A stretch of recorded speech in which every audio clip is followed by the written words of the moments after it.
Can you show the bedrooms of your dwarves? I don't have bedrooms in this fortress. I have a dormitory, which is 1, 2, 3, 4, 5, 6 beds in a row. And then that's my tavern. There you go. You didn't miss them, YouTube chat. I don't have any. Although we probably should make some soon, because I am up to 43 dwarves. Let's just get this done first. Might be 2 anteaters in a trench coat. That's optimistic.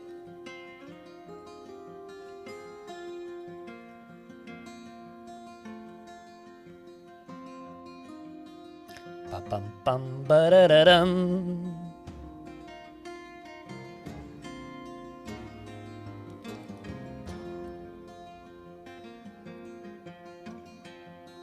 Where anteater? No. No, it's just dwarf with weird tastes. It's like the kid from How to Eat Fried Worms.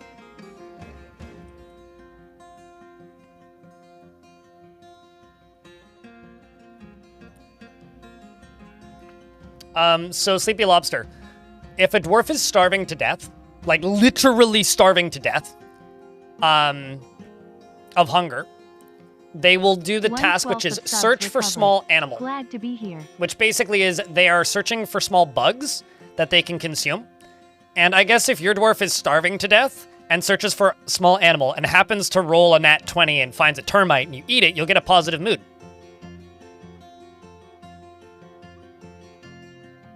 One-12th of subs recovered?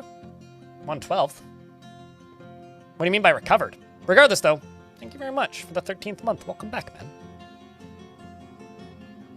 Which is great when dwarves prefer to eat spiders. That's always my favorite one. He's like, he prefers to consume spiders. It's like, I don't know how I feel about that. That's not good. It's no bueno. It's bad. It is very bad. Gross. Even.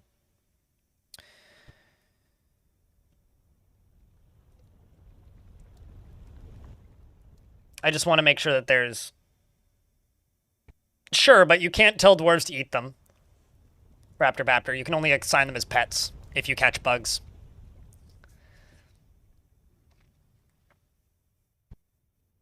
Okay, so there is no wind down here, so I need to go one further up. It's a bit annoying. Well...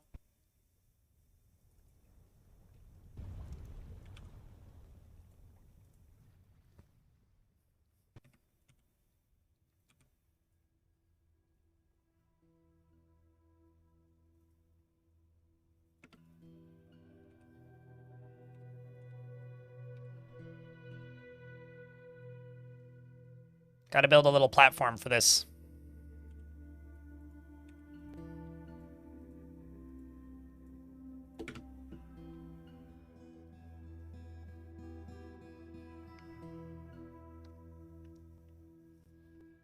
No, they don't. Basically, like, you're a uncultured, crazy dwarf, basically. That's the way I read it.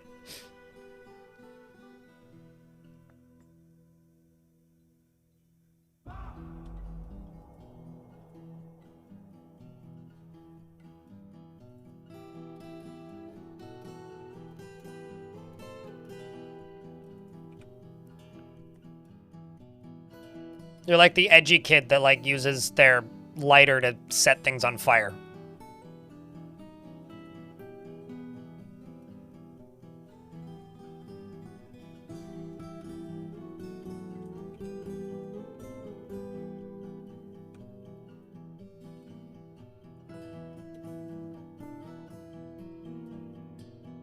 I may have to go up even higher, or get a different source of power, or just pump it manually. Also an option, but that's a little dangerous. Especially considering what I'm working with here. But, while that is being constructed, I can dig this. So, chat, wish our brave miner dwarf luck, because they've got a lot of running to do when they finish this. So if you like scene of your pants moments like the brave dwarf Daggett my legendary miner, lover of Ilmirin, friend of many a dwarf, and one of the starting 7, armed with their copper pickaxe at the edge of the base of the great volcano, chiseling through that obsidian like an absolute mad dwarf. I've done this as safely as I can think to do it. And so far so good. That's part 1. And part 2. And they make a break for it, and then I grab the bridge, and then I pull the lever, and it fills. Well done, my good dwarfs.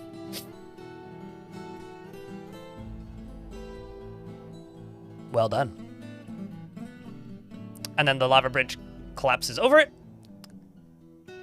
Now I've got a very warm floor. They want a Craftsdwarf skill. That sucks. Oh well. Round of beers to that, I say. Hero dwarf indeed. Brave bloody bastard.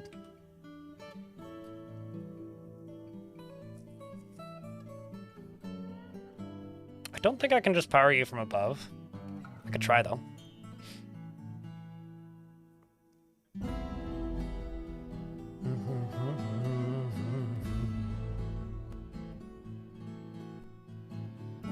Because I don't actually know if you can... Actually, maybe you can. We'll see. So I know that you can attach them to the sides. You used to be able to do them like this, so I will try and do it like this. We'll see if this works. One gets legendary mining for a reason. I mean, he was by default my fastest miner due to the legendary mining. 1, 2, 3. Let's just do 1, 2.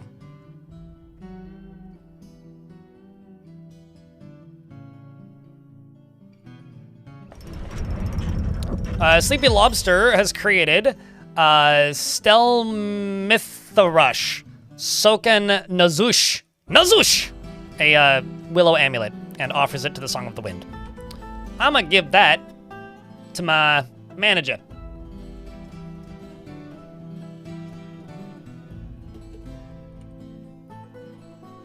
It's a fun name to say, by the way. Nazush. This is a willow amulet. All Craftsdwarf ship is of the highest quality. It is encircled with bands of... Oh shit, it's willow. And this object is adorned with hanging rings of willow. On the item is an image of Dodok Roofhumor, the dwarf and dwarves in Willow. Dodok Roofhumor is surrounded by the dwarves. The artwork relates to the appointment of the dwarf Dodok Roofhumor to the position of Diplomat of the Lance of Man in the year 101. Not sponsored by Disney. I swear.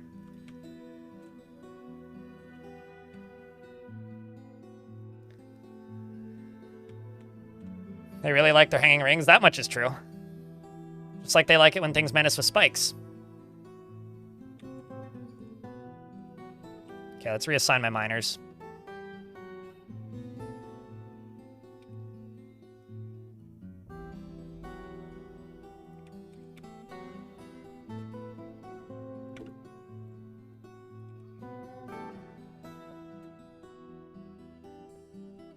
Needs to be on ground or near machine. So let's see, maybe...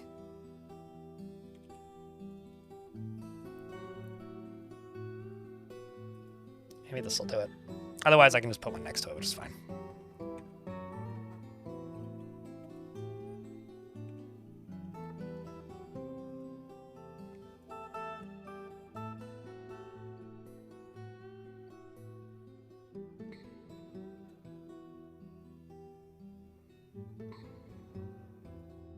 Yeah, okay. Okay, so I can put them directly on top, but nah.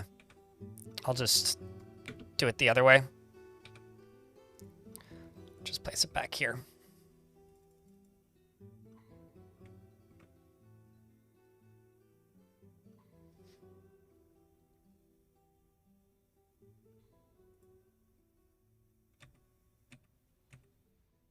That's 7 full. I need these pumps to be running before I can open this up.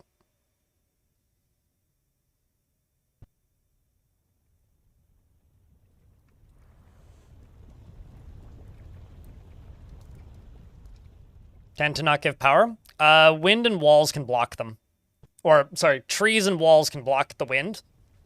And so if you're on a very heavily forested map, you probably won't have wind anyway.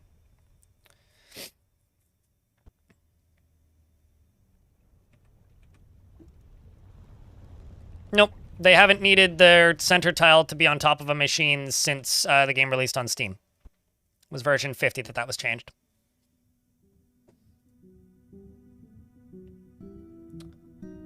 Static Mystery, thank you for the follow. I don't know why I said that. My brain's running on out loud at the moment. Let's see, have I missed anything? No, I haven't. Sweet. Ever just suddenly realize that you're running an automatic? Okay, let's actually see. Does this map have power or not? I thought it did, but maybe it doesn't. If it doesn't, is what it is. It could also just be the volcano wet blocking it. Fuck it. If I just go up to here, this will tell me pretty clearly.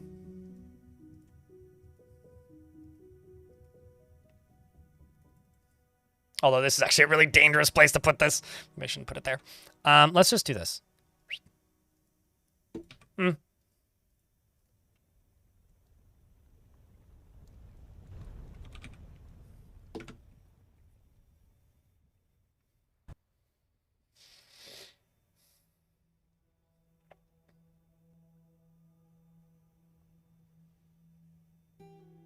Are troglodytes dangerous? No, dwarves are aggressive to troglodytes, so dwarves try to beat up troglodytes, and then troglodytes defend themselves. Dwarves are dangerous. Troglodytes are harmless. The troglodytes did nothing wrong. They just want out. They're stuck in the cavern layers. They just need a way out. But they never get it. Instead, they just get punishment for existing, the poor creatures. You're still fairly new to Dwarf Fortress. Is wind direction something to worry about? Not unless you need wind power. But it looks like I might need water, actually, which is a bit annoying, but...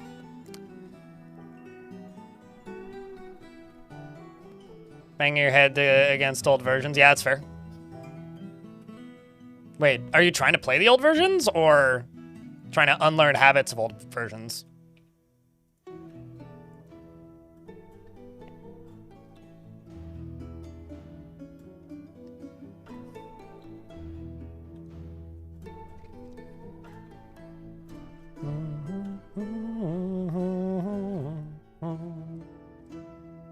I mean, actually, if... Could just manually fill this.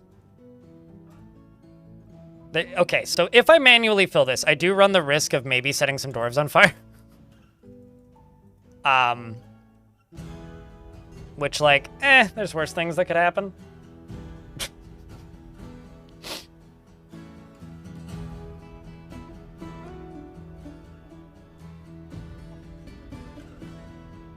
Yeah, they try to get to the surface and leave the map, yeah. Raptor. So if you give them their own way out, they'll usually just take that. Okay. Let's just see if I can get some dwarves manually finishing this or working on this so that I can just call this project somewhat done for the time being.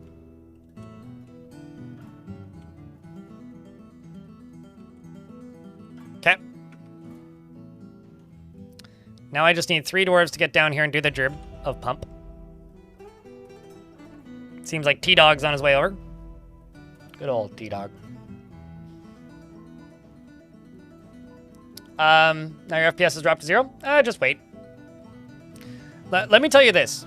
If you still have frames and the game hasn't crashed, it will recover eventually. There has never been a time in my entire gameplay history of this game where the game hasn't slowed because of something and it hasn't recovered eventually.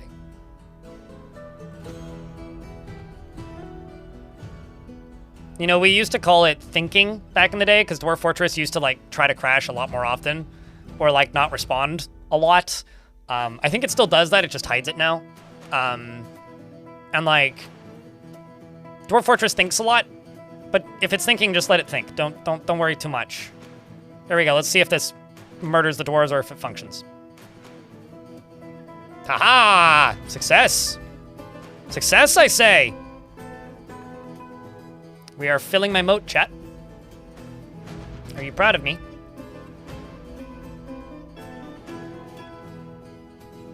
I'm proud of me.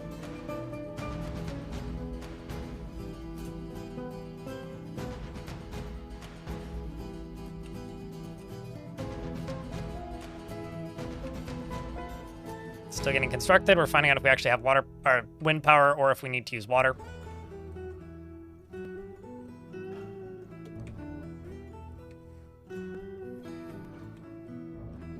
Seems to be working pretty effectively, though. Fast filling, really? I'm sitting here thinking, like, man, this could be filling so much quicker. But, you know.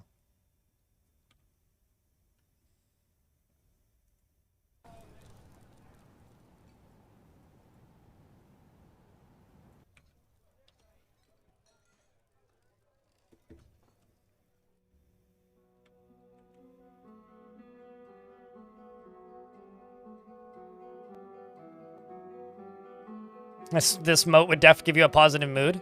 I think even if you were a dwarf, you would still be upset at your lack of bedroom, but I'm actually, like, amazed that the moods in this fort are not shit-er. Like, they should be significantly worse than they are, but they're not for some reason, which is kind of whack to me. It's like, well, dwarves, why are you not upset? What's wrong with you? Like, you should be mad at me right now. I'm doing such a bad job. By that, I mean I'm literally doing nothing for you. Speaking of literally doing nothing, let's make them a tavern.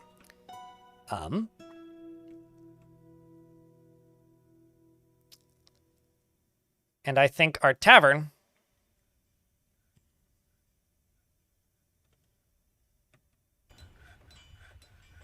is going to go right here.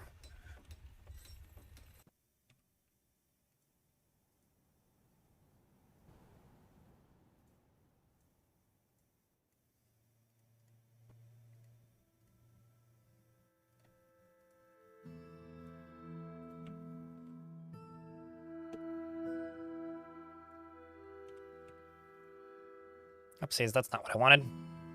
It's a down ramp. I want an up ramp.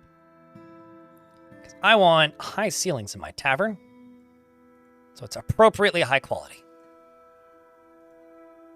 This is going to be a big-ass tavern. This may actually double as a library.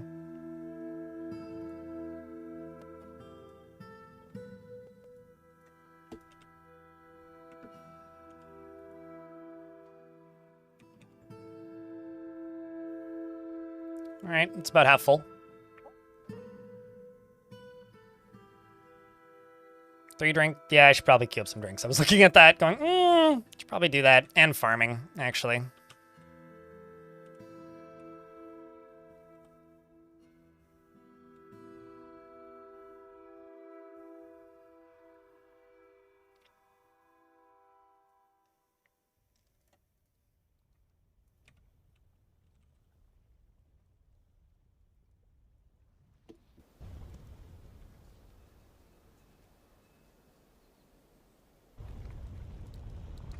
All right, I keep burning all the plants. Brew drink from plant. Let's just say 50 once we have it. It's also going to here and do this. Go up to there and do this, which there isn't much to harvest, so it's fine. All right, sweet.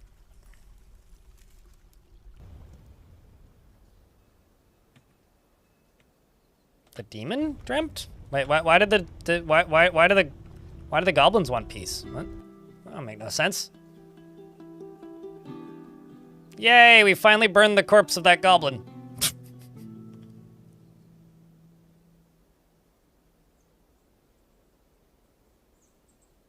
I mean, we have more than twice the... Okay, not more than twice the food.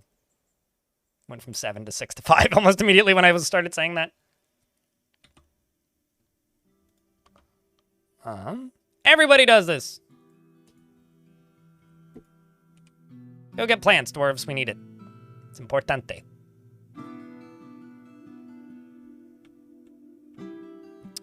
And that's our moat almost finished. We're going to need to fill up the upper level, but I can do that manually later.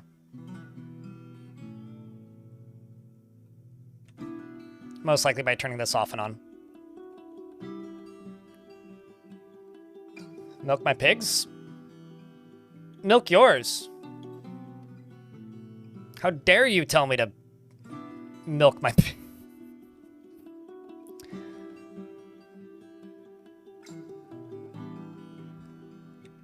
Nobody talks to me in such a tone. Yeah, let's pause game. I inspired you to build underground water wheels? One of us. One of us. One of us.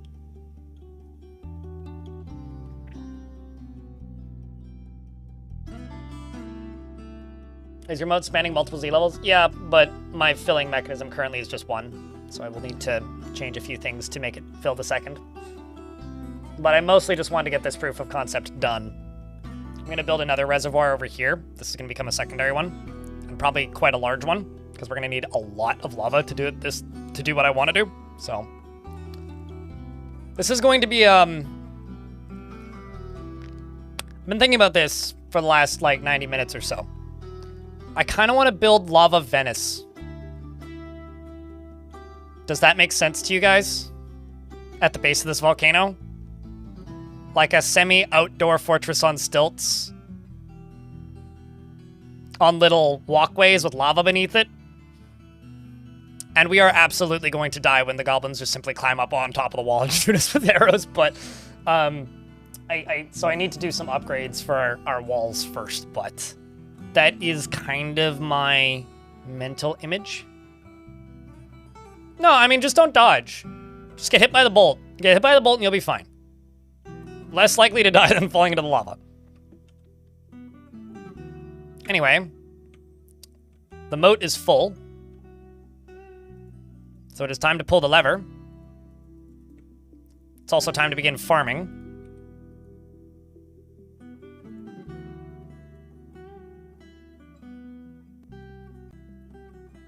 Not the most efficient farm, but it'll do.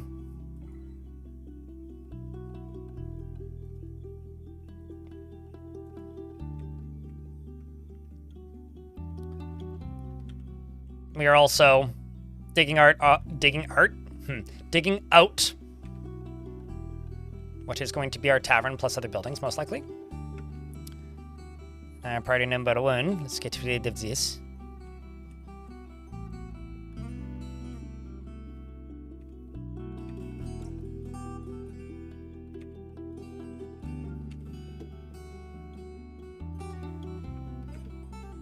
And let's see if we actually have wind in this map. We might just not have wind. We appear to just not have wind. Well, that's unfortunate. Manual pumping it is for the moment. Till I can find an alternative solution. You stop. You stop. And you stop. I mean, there is water down here, so I can probably do something with this. Pump stuff up. It's only layer 34, so that's pretty shallow. That won't be too hard to get power to.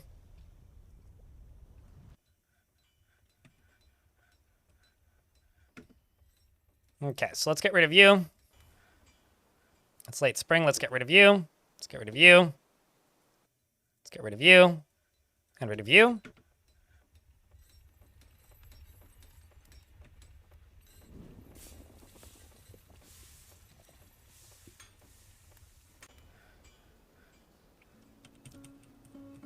And then I'm going to go up to here. I'm going to start channeling down this up here. Actually, I should do this priority number 3.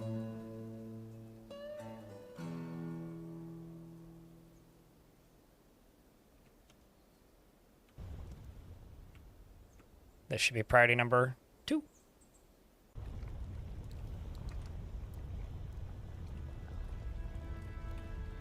It's a little annoying that I managed to do that, but oh well.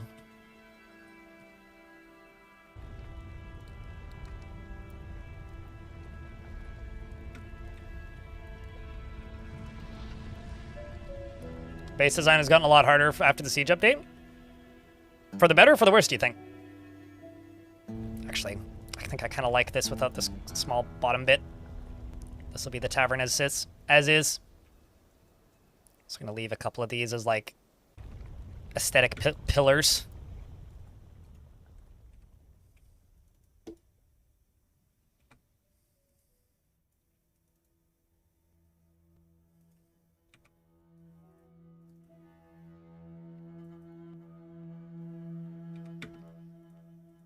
Green glass blocks, 2 right there.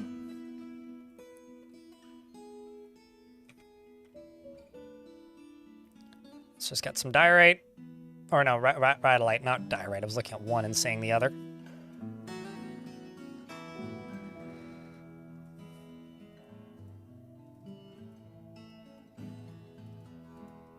I'm also going to go into here because I've got a bunch of Forbidden Wall pieces, which I'm sure a lot of these are just going to get re-forbidden, but if I can finish them, I would like to. I mean, RimWorld doesn't teach you to think in 3D.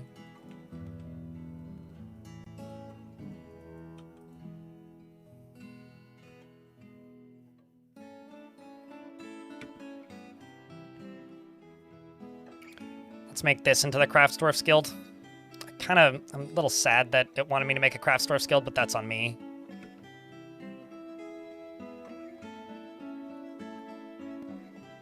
For not making something else off the bat. And having it ready to go. Let's accept this. I saw a bunny rabbit.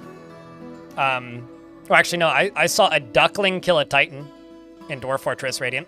It's not unique to RimWorld. I also saw a bunny rabbit try to kill a giant pretty recently, but it just dented it. Which means it could have actually killed it if it got the final hit, but unfortunately it didn't. I was very sad. We were cheering for that bunny rabbit. Unfortunately, its valor was unsuccessful, and so thus won't be remembered in the annals of history. It's truly a sad moment for Dwarven times. Or at least for that bunny rabbit. Maybe not for the dwarves, but...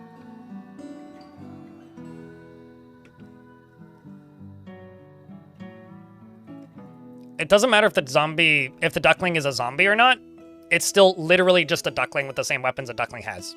So as an example, like, a Furby is still just has the abilities to attack of a normal Furby. It just doesn't get tired and has no fear. So, like, the duckling has the exact same abilities as any other duckling. However, it has no fear and doesn't get tired. So it doesn't really matter that it's a zombie. It still did it.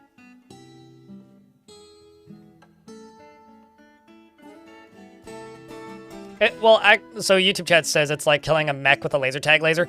I would say it's more like killing, like, it's like using a locust to last hit like a Titan in BattleTech, like one of the really big Titan class mechs.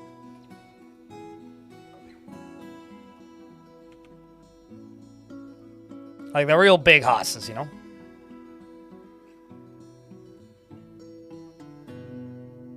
Honestly, I think the Abominable Smoke Zombie Duckling just makes it funnier. The Duckling Abominable Smoke Zombie!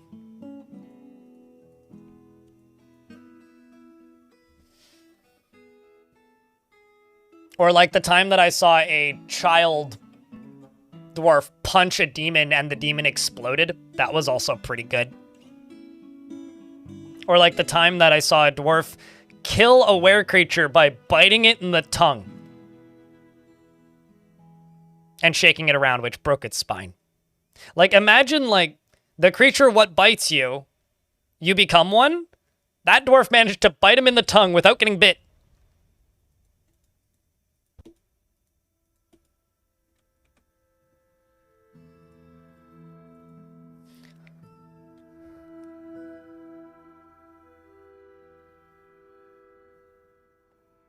That's completely incorrect, Radiant. It's more obvious that it happens in RimWorld because you have visual animations. But if you actually go through and read the, like, descriptions, trust me, like, dwarves wrestling things by a pinky finger happens all the fucking time. But I guess it depends on what your take on ridiculous is. I lost a fortress to chinchillas. I also lost a fortress to giant crabs once. It depends on your definition of ridiculous, I suppose. I personally think the combat is significantly sillier in Dwarfort than it is in RimWorld.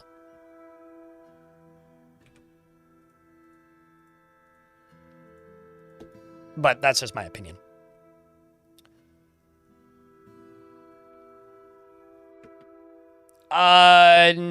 No, because they're way smaller than adults. I mean, like, a late teen child, sure. But, like... They grow over time, so they have the ability to get as strong as adults over time, but when they're first born, they're much smaller than adults. Like, dwarves gain mass based on how much, like, calories they eat. So if they're eating well and having there's lots of prepared meals around, sure, they gain mass pretty quickly, but I need to make rock blocks. Let's just do 150. Let's just do 250. You there, and then let's go to the brew drinks, which should say brew drinks. If amount of drinks is less than 50, do that. And lastly, I need to go over to this, which is already done. Sweet. And let's do plump helmets, plump helmets, plump helmets, plump helmets, plump hamlets. Then let's do plump helmets. Pigtails. Plump helmets. Plump helmets.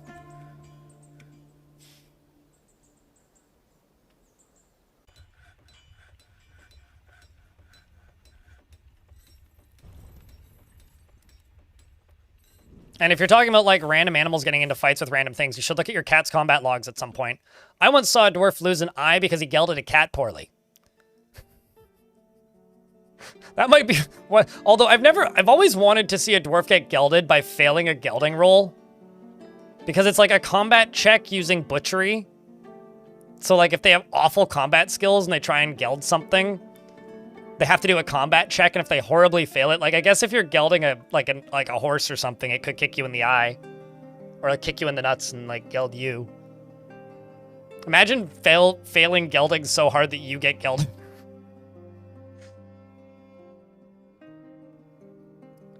You had a hunting dwarf get gelded by a capybara in combat. I think, like, the real advantage that RimWorld has to its storytelling is everything is extremely obvious when it's happening, right? Like, it's very, very clear and obvious when weird shit's going on. Whereas in Dwarf Fortress, unless you specifically go looking for it, you're probably gonna miss the fact that, like, a dwarf just threw a dead hamster at a forgotten beast, which put a hole in its eyeball and destroyed its brain, which I saw once. So, you know.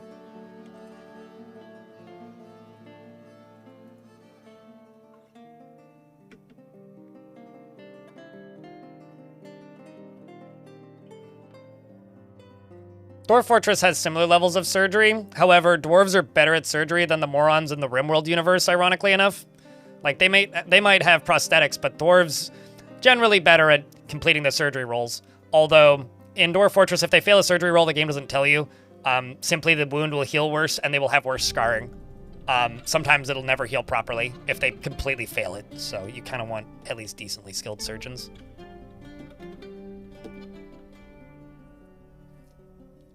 But I'll be honest with you, I don't play RimWorld anymore because I find a lot of its storytelling to just be bullshit. It's just, I don't find it particularly fun to deal with, like, it's nonsense. I want a game that has fun nonsense to deal with, not a game that doesn't have fun nonsense to deal with. Now I super duper duper duper duper duper duper forgot to place that slab, so we should do that. Let's memorialize Dishmab, who died to the moat.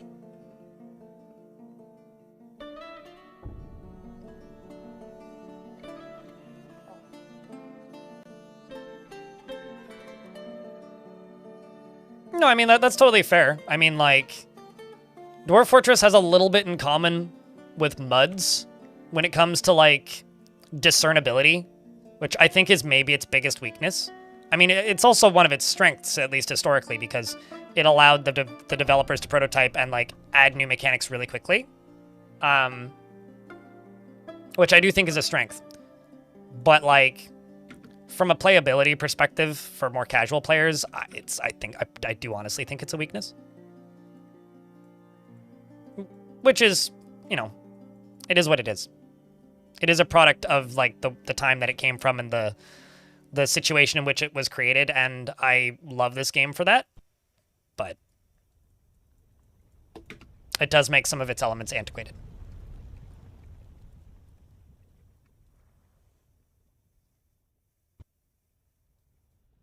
Again, I think that that's not necessarily accurate. GeoBeetle. I think that RimWorld is a game for people who like strategy tower defense games with a little bit of storytelling attached. Dwarf Fortress is a game for people who want a colony management game with rich world generation. And I think that comparing them constantly makes me want to, like, lose brain cells so I don't have to think about it anymore. Because I think it's a really bad comparison, generally. The biggest thing they have in common, though, is RimWorld exists because of a self-promotion post, partially, on the Bay 12 forums. Which was then updated to include a link to the Kickstarter. And then later, a link to where it released on Steam.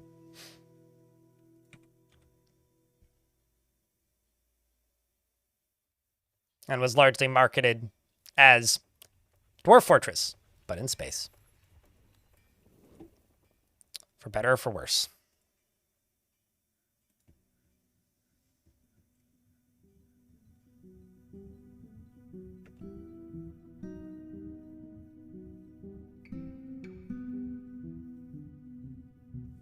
Well, thankfully I'm not a Minecraft YouTuber, and I kind of bounced off of Terraria pretty hard, GeoBeetle. I mean, I'll be honest with you, I've played like thousands of hours of RimWorld. Some people don't believe me, and they're like, well, you should actually play RimWorld before you criticize it. It's like, well, yeah, I admit, a lot of my critiques of that game are out of date because I don't want to pay extra money for a game that I already paid full price for. Woe is me. Oh, the sins that I've committed. But you know, at the end of the day, like, I burnt out on that game super hard because it needed things to keep me playing that it didn't have. And I'm not going to pay you for the ability to access those things. And instead, I'm just going to play something that has those things. Which is, I wanted richer, deeper storytelling. I wanted better, more interesting management. I wanted better, more interesting construction. And now I have those things. Playing this. All right, so the Breakfast of Trades. I'm going to make this into an homage to my last fort. The Breakfast of Beans. Actually, the Breakfast of Beers. We'll call it that, even better. And that's my tavern now. Which means I can get rid of this nonsense. Oh no, I've got an injured dwarf. That's shit. Hold up. I need a mini hospital real quick. Emergency, emergency.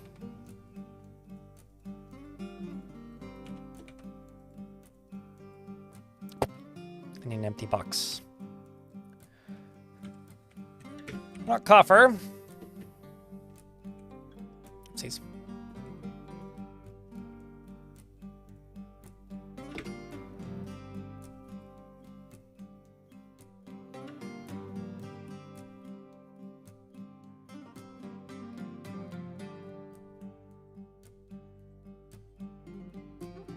Although I will say it's really funny watching people get really mad about me saying even remotely negative things about RimWorld in my videos.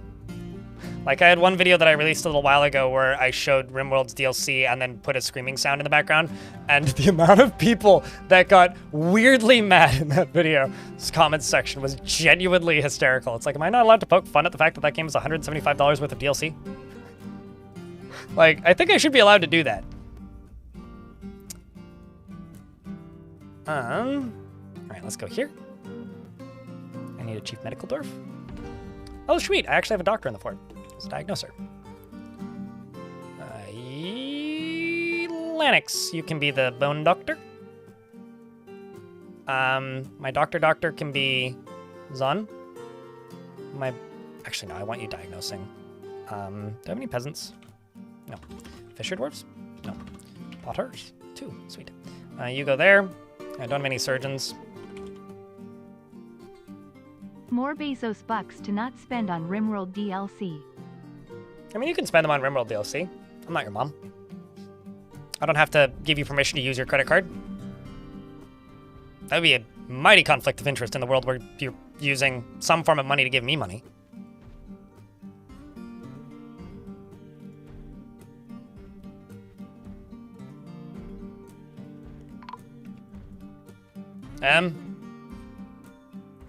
Uh-oh. You good there, Zon?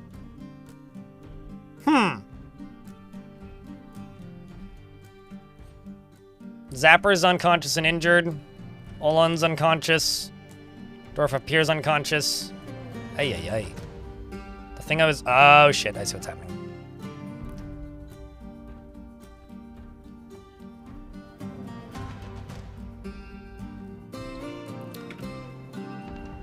I dug further than I thought I had.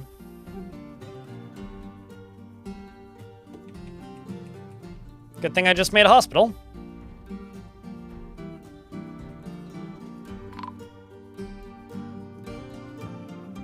Human caravan has arrived to trade, and we should go trade then. Oh. I also... Once again, I deconstructed my trading depot and forgot to rebuild it.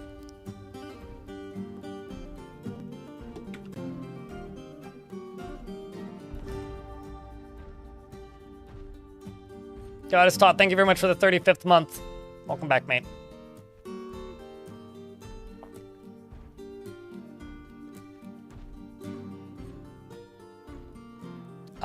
Bigger tavern dance floors, the higher the chance of dwarves dancing, although that doesn't guarantee dancing because you need to be in a faction where everybody knows like similar portions of a song. And if they don't happen to know similar portions of a song, you just won't get dancing. Which is a little bit frustrating to some people, but...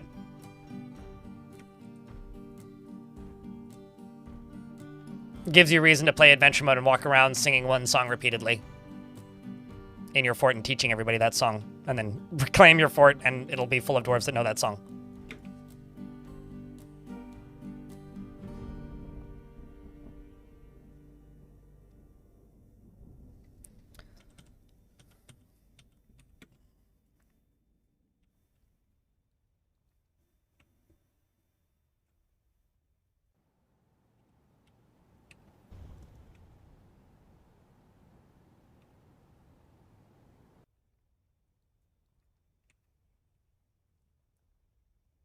That involved around one person running a circle. Oh, I love the circle dances. Those ones are always fun.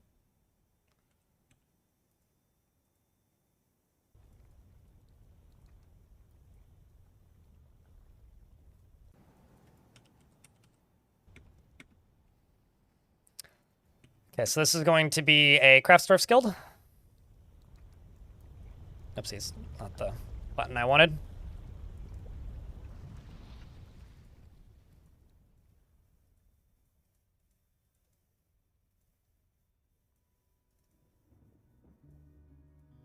Okay, so this is going to be a Craftsdwarf's Guild.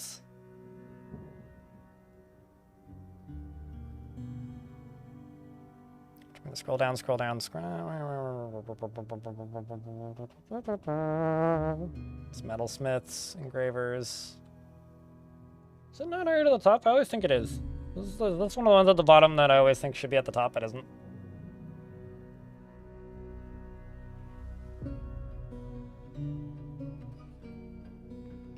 It'd be really cool if they just surfaced them at the top of the screen.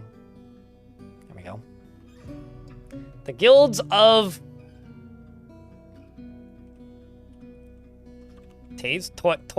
Toys? Trinkets? Nope. The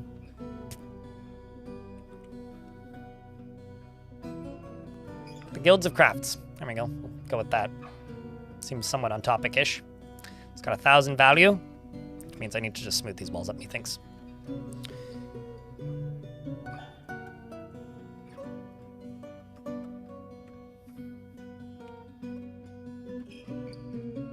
Get all this smoothed up and all that smoothed up.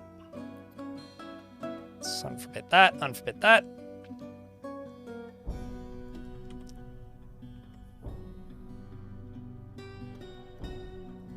Let's also just check orderlies. So let everybody do this.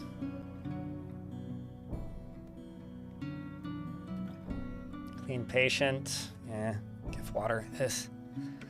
I'm just gonna go down to here because right here is an aquifer.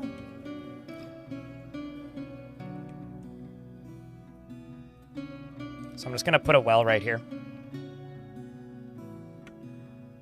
Or is it just a waste of resources? Give them beds so that they don't tantrum. Visitors have the same needs as dwarves. So like if they don't have a bedroom as an example or somewhere to sleep, like if there's no public dormitory connected to a tavern, they will go nuts and they will be upset about it. So if you can, definitely give them somewhere to sleep.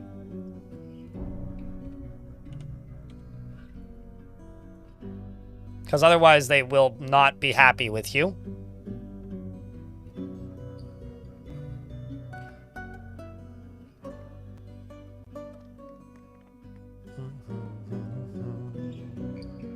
Did they change world gens in the last 2 months?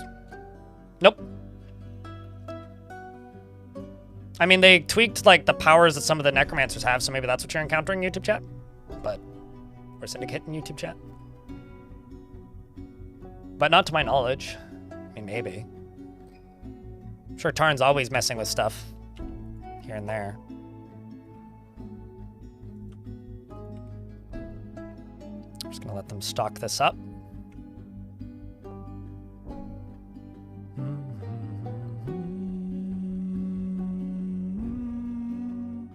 Dwarves are getting bandages, etc.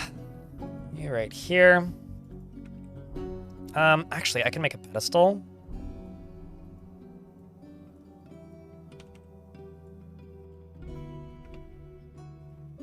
And I can put that boot on a pedestal in there.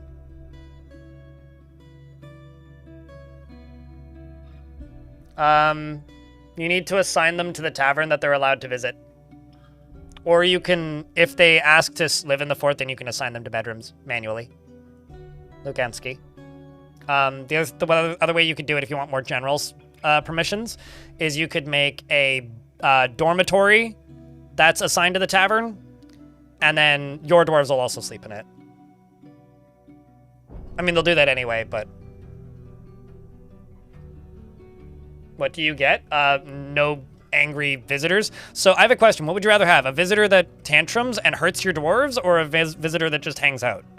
Because you could also just not allow visitors, which is what I do, which might be a little bit counterproductive in some ways, but I don't have to deal with visitors being annoying and demanding things of me.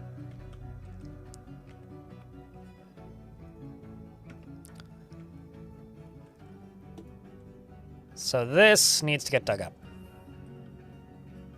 And down here, we need to trade.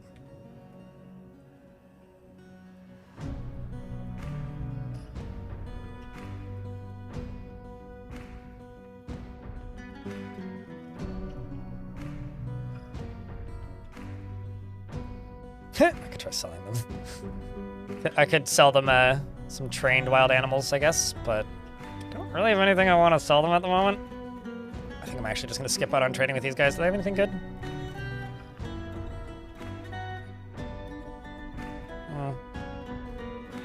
Nothing that's really standing out. I'm just going to not bother.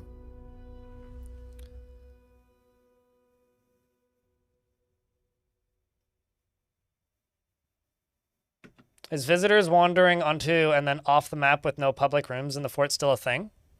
I mean, they're supposed to do that. So, yes.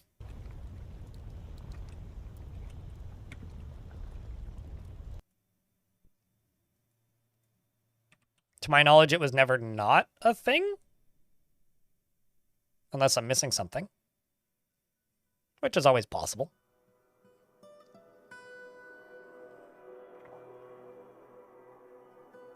Wrong video game, Cornetto.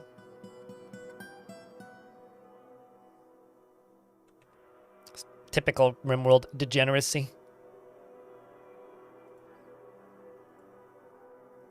Or goblin mentality is maybe a better way of putting it, actually. It's pretty goblin-y.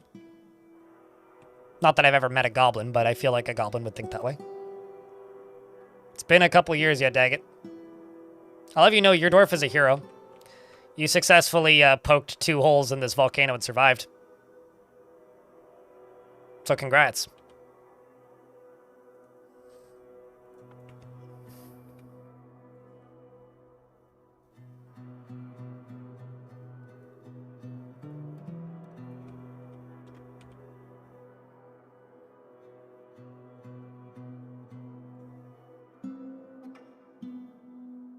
Oh shit, we're in an ad break. I thought it was just queuing up.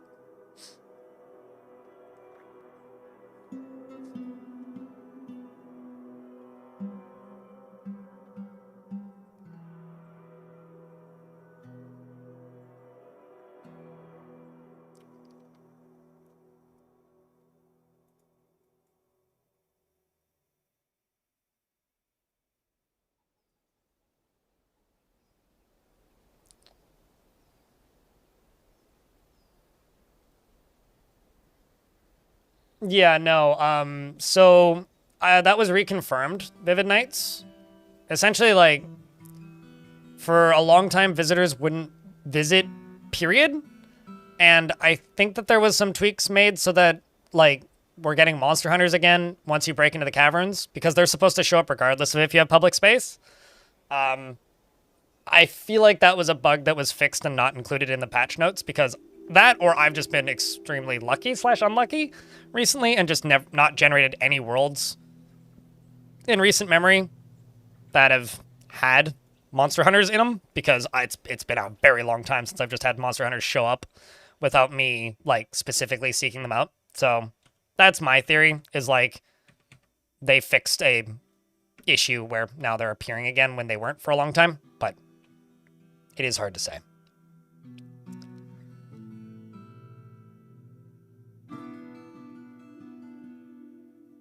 I do try to pause the game when ads hit, by the way. GeoBeetle. Yeah, I wasn't positive if it was intended or not, but I did get confirmation from Tarn, like, the day after I said that it was intended. It is possible I've just had very low spawns for whatever reason or another.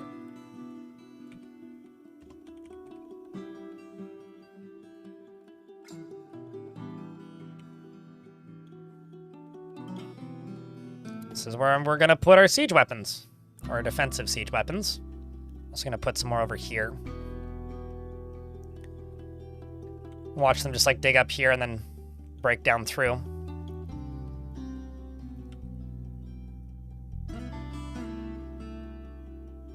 Can they not? No, they can't reach that.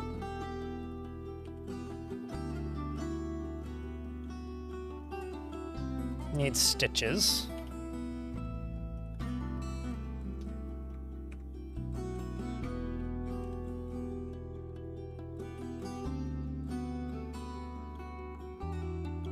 I may just have too many construction jobs.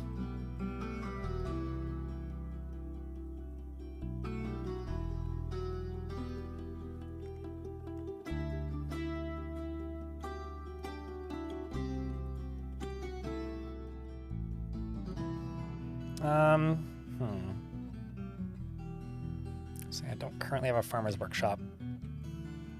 And fuck it, actually, I will trade with these humans. Sell some bolts. I need some cloth and thread.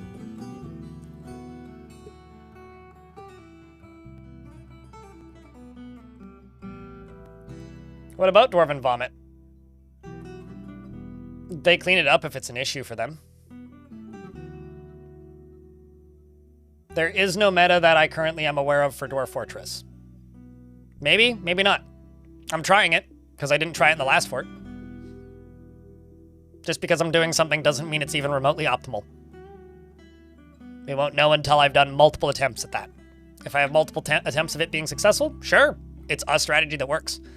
But I am not promising that anything that I'm doing is even remotely optimal whatsoever. It's like, mechanically, sure, I know how to play this game. Is it optimal? Eh.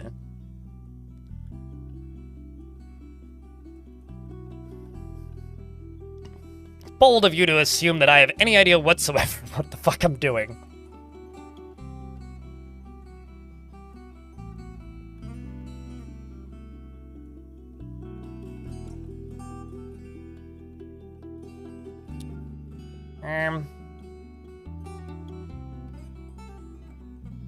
Yeah, I don't need anything else.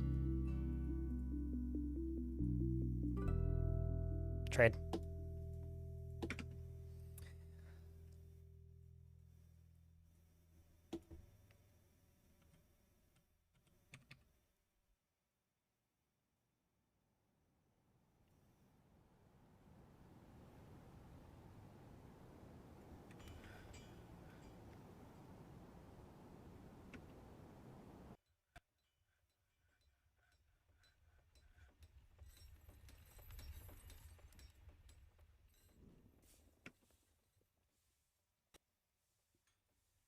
No, the real dirty meta, the real Dwarf Fortress meta is telling people a cool thing that happened in your fortress with lots of embellishment to get more people playing Dwarf Fortress and inflicting Dwarf Fortress on additional people. That's the meta.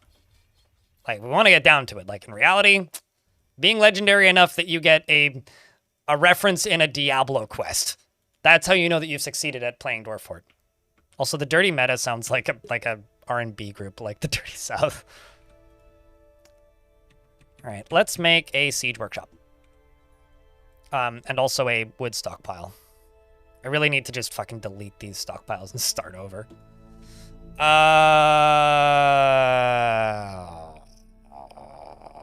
Siege.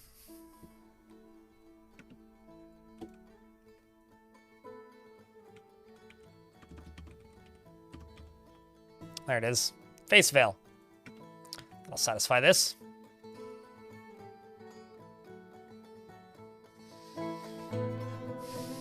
Yes. Acquire Vile Mug of Darkness and get Vile Mugged. That is the absolute peak Dwarf Fortress experience.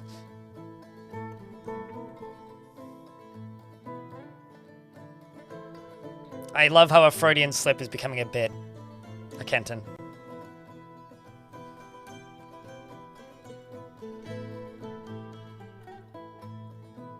Needs a mobilization. Okay.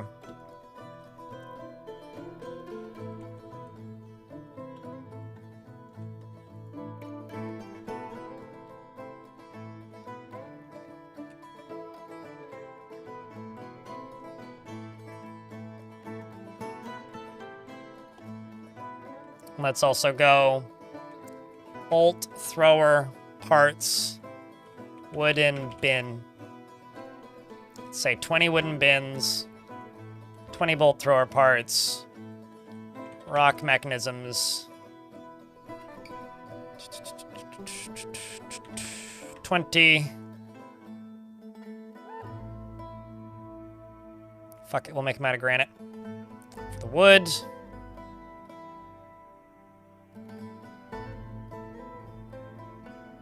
Looking for something with a good color. Let's just go with that. You right here. Don't be silly. No bins. Bins are banned in this stockpile. I mean, you can put the empty ones in there, but no bins. And then I need to make sure that I have a carpenter shop. Which I'm not certain I do, actually. Because I think I deconstructed it. This fortress is an embarrassment to all good dwarves, and I like... At least at the moment. Bins bad? No, I need them for bolt throwers, so I don't want items to end up in them so that I can make my bolt throwers, because they're part of the construction of bolt throwers. Bins are great. I love bins. Use them all the time for all kinds of things. And any negative bin propaganda is false and should not be believed. Unlike barrels. Barrels are awful. I'm joking. We've got more migrants. And they brought fucking animals. It's like, I want plenty of immigration. I don't want you to bring your goddamn named bunny rabbits, you assholes. You fucking... Why? Why would you do this? Pots are pretty, like, A+ S tier. I do agree with that. Ooh.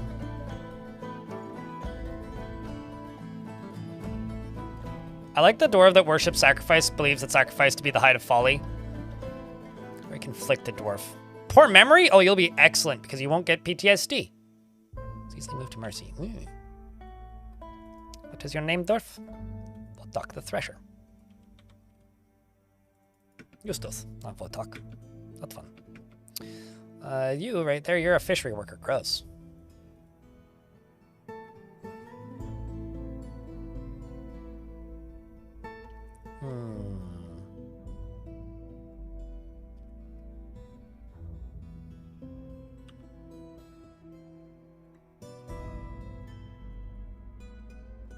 Any dwarf fish dealer's choice. Happiest dwarf that's unnamed you get. Be happy or complain later, where I can't see you. On Reddit, preferably, because I don't look there. You get the happiest dwarf in the fort who's currently sleeping, which is probably why they're the happiest dwarf in the fort. A Kenton. She has a pet ram, so she doesn't need to download more. And she feels best when everyone gets along without any strife or contention. She is very greedy, and she accepts favors without developing a sense of obligation, preferring to act as the current situation demands. She tends to assume that the worst of two outcomes will be the one that comes to pass, and she rarely feels discouraged. She tends to be a bit stubborn in changing her mind about things, and she has a calm demeanor. She is slow to trust others, as is her culture, and she is not inherently proud of her talents and accomplishments. I just realized I need to plug my phone in.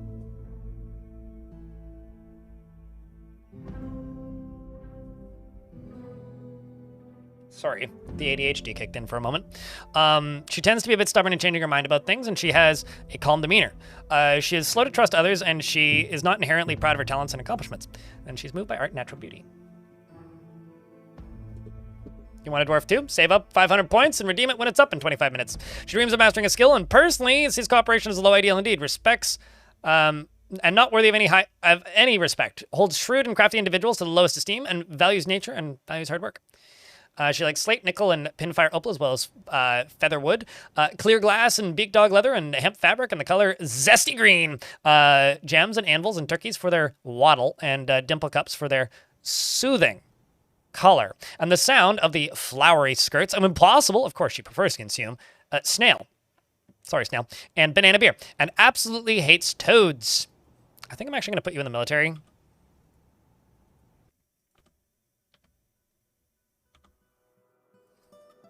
But you're just going to be a Marksdwarf, so I'm just going to have a crossbow. I'm just going to remove this. Confirm, assign, archer, go here. Remove individual choice, go crossbows, and just say crossbow.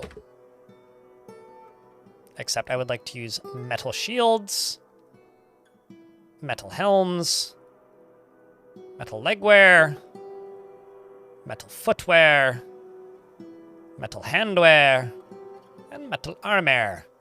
Yes, save. And save.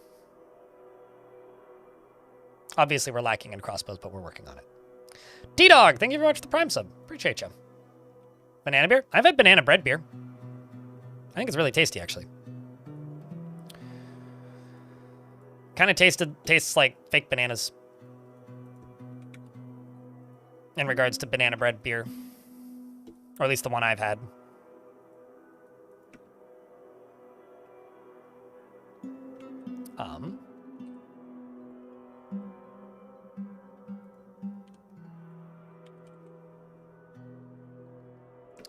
Okay, so you're my manager.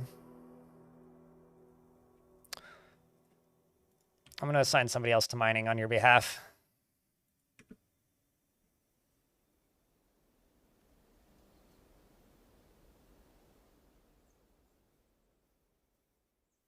Literally only one dwarf has died in this fort, so yes, you're still alive.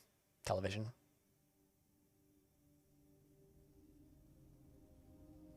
Just got a cute couple in a migrant wave. The most memorable couple I've had in a fort in a while, YouTube chat, Adrian specifically, was two gay dwarves. One of them was part of my previous fort and was married to a lady dwarf, but she died right at the very end of the fort, pretty violently, in fact. And so this dwarf found a second love and got married before migrating to my next fort. And the dwarf that he found love with also happened, like, was another male dwarf, right? But looked exactly the same as him, had exactly the same haircut and exactly the same skin tone and wore the same clothes. And they had the, like, matching colors and everything. And I laughed pretty hard. It's like, you lost your wife and found your clone. Are you anything cool? I mean, let's see. You're the expedition leader, so that's pretty cool. You're a very rusty, proficient mason. You want martial training and you want to pray. Dream of crafting a masterwork someday. You think some people are abjectly idiots. You do like a little excitement now and again. I might put you in the military. But, yeah, that's you for the moment.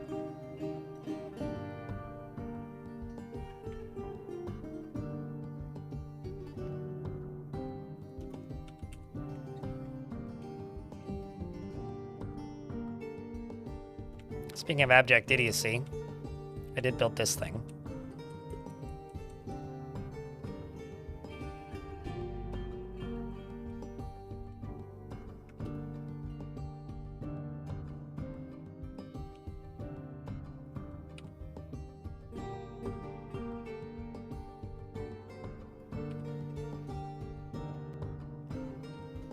Manager.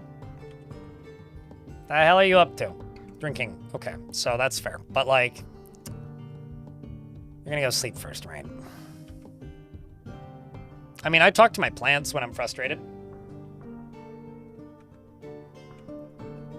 Sometimes I, like, have, like, multi-stage conversations with my plants.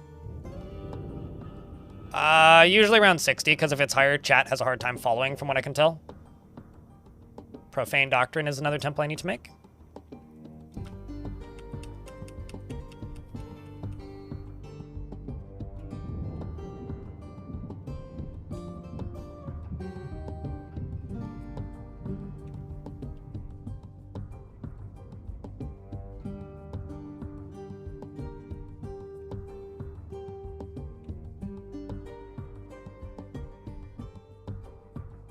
I should get day sight.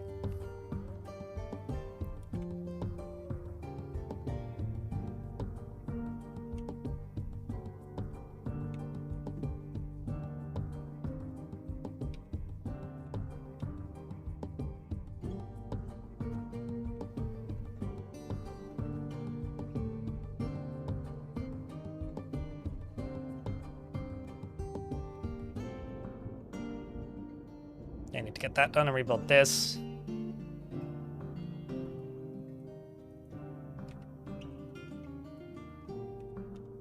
Some of this turned out okay.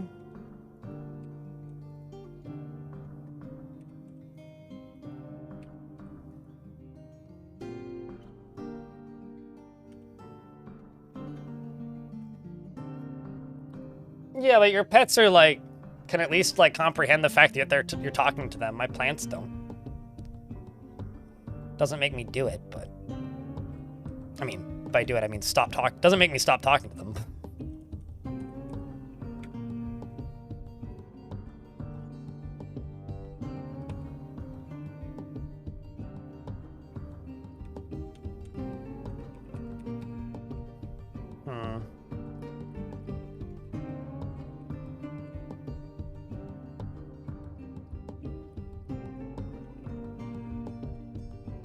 Okay, so this is going to be the bypass for this area. Then up here,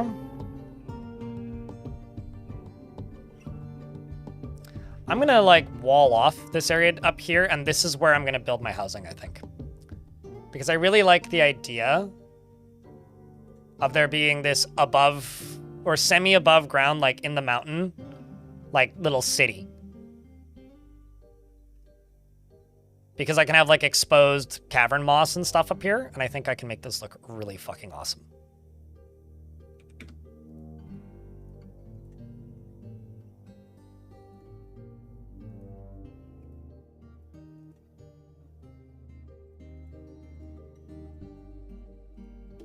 With the temples up here in this tower area, I think this will look kind of cool as hell, honestly.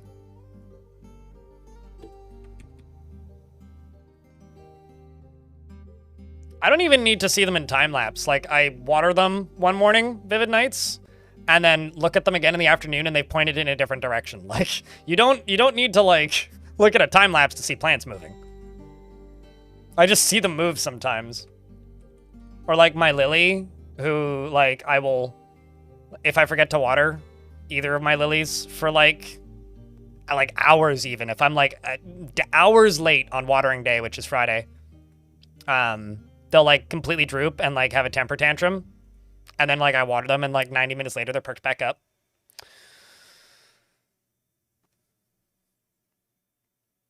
Fuck you, mountain, get out the way. Is that what you mean by Dwarven architecture? Get out the way, mountain, get out the way. That's where we go. Okay, so speaking of now this is pod racing, because I'm gonna go just in here and just go boop boop boop boop boop boop boop boop boop boop boop boop. Dwarves are complaining about lack of work. There's work. We have created jobs. Please thank me and elect me again next year. I mean, what? You here, let's just go 800, because I need blocks. Get to it, dwarfs. You right here, smelt. Smelt that hematite. Then make me... Oh, I don't have anything to make. I don't have charcoal. I don't want to make charcoal. Okay, whatever. Let's just make iron bars and crossbows. Make 10 of them. Let's make 20 of them, actually. And made adamantine crossbows. Iron crossbow. Iron helm. Iron shield. Iron mail shirt. Iron greaves.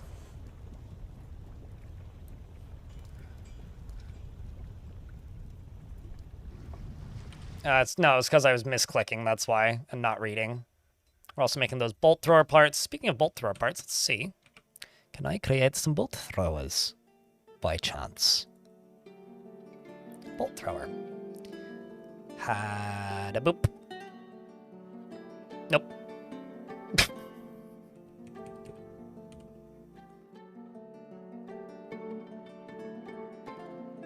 Haven't made any of the mechanisms yet, that's why. Let's also just go mechanic. Mechanic. Mechanic. Why is there a warthog snout right there? Sometimes you just gotta wonder these things. It's like, why is there a warthog snout? Like, who put that there? No steel industry yet? I just don't really feel like making charcoal right now. And for Mark stores, it doesn't matter so much. At least, not this early. I could start making charcoal, but I don't need to speedrun to steel industry. That's also like disabled chalk, actually. Stone use. Don't use chalk. Just use chalk to make charcoal when I do make steel. I'm more concerned about having steel weapons and steel bolts than steel armor and crossbows. Crossbows especially doesn't really matter. At least I don't particularly care. It does matter, I just don't particularly care. We've waited very long to actually get like the fort dysfunctional, so we need to like speed up production in almost every way possible right now. Do you not have a friggin' study? Oh, you've already done it. Now you've done it.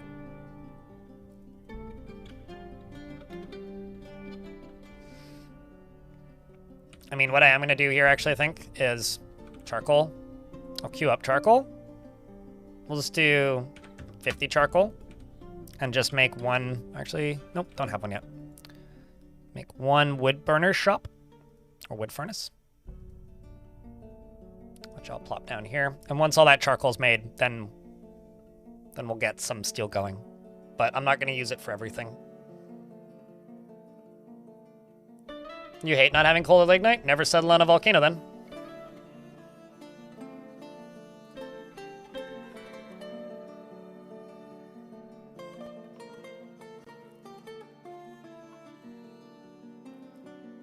Okay, let's see if I can make some bolt throwers.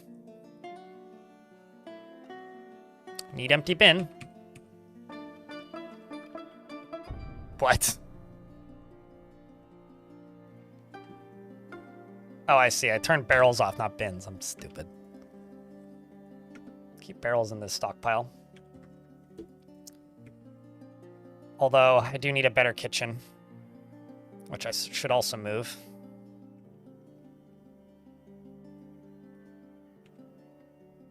Maybe I should just move food production and storage up here. So we can connect it to the farm.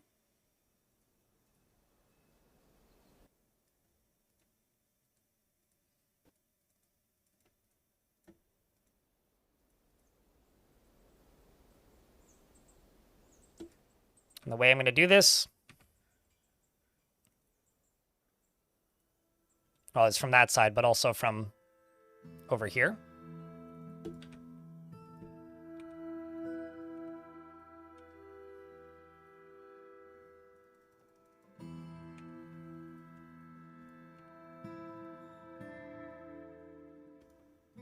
So delete it from that bottom there. Get rid of you. Get rid of you. No, I kind of screwed that up. Oh well.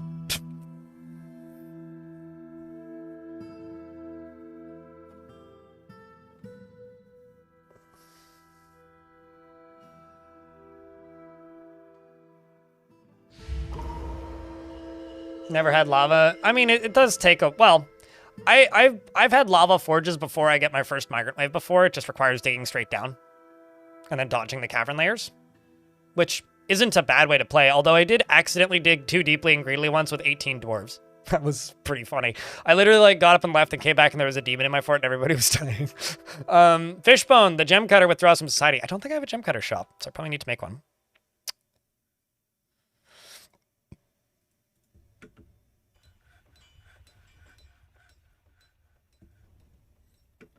And let's just go up here and just make a drink stockpile.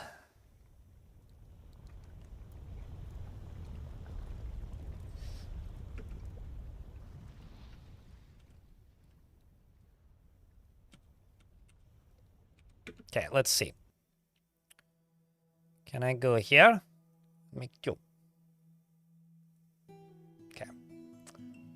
Bolt thrower. Begin.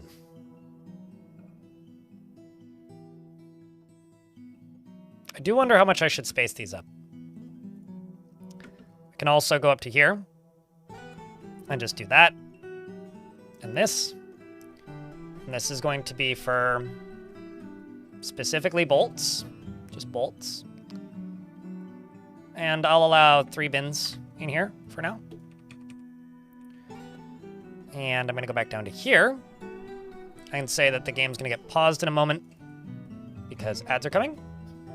Remove bolts from the big central everything nonsense stockpile. There's an eye. I love just the eyeball over here. It's the prepared warthog eye. Oh, this game's silly.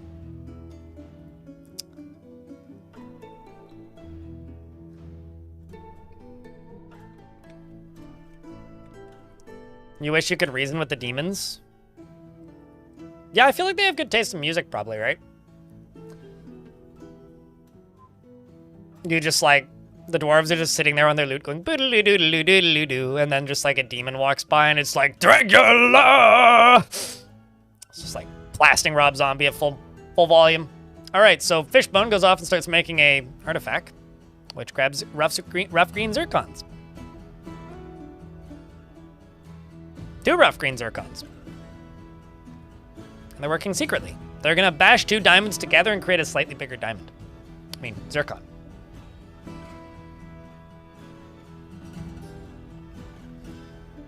I mean, I had a whole fort a while ago, earlier this year, Raptor Baptor, where I kept raiding these random temples that were scattered around the overworld that were all completely abandoned from what I could tell.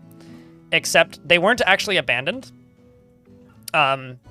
They were extremely well populated with slaves, or slaves of a mostly destroyed human faction that were all necromancer experiments. So I had a population of like 40 necromancer experiments in my fort at one point.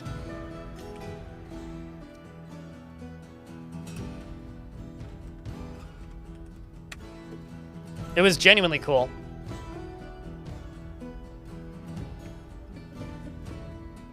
Urist, the Urist is what its name.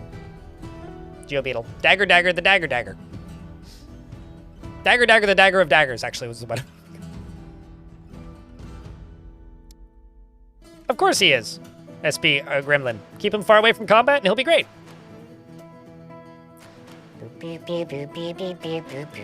They were tiny. Well, there was like 3 kinds of them. One of them was basically just like a big human from what I could tell. T-Dog. There were these tiny flying guys that looked kind of like vampire bats. And then there were these eyeless, faceless freaks that just like wore dwarven gear and acted like dwarves mostly. They were pretty good. It was a fun fort to run. And it knows invisibility or just fucked. I think you mean stealth. Stealth is a skill anybody can know and or learn. Unless like they've added an invisibility skill to the game, which that's news to me. But they do have a chance to just be stealthy. And stealth is something anybody can learn. Is there really a magic skill of invisibility? That's... Huh. I believe you, but I know that there's blindness. I don't think I've ever seen invisibility before. Learn something every day. Cool. It's so broken? Ah, it sounds like you just need to get good. Throw water on him. Watch water fall off of him. That would be like, that's the way I deal with invisible enemies in Caves of Qud, is just like throw liquids on them and watch them spread the liquids around on the ground and go, eh, eh, eh, eh, eh, eh, eh, eh, eh. Like the troll in Caves of Qud. Shotgun and point it in what you think is the right direction. Blazing Iceberg. That was my strat for fighting that fight. They just kill you? Skill issue. I'm sensing. I am sensing coping and skill issue. I'm sure I wouldn't get killed by it the 4th time. Maybe the 1st and 2nd.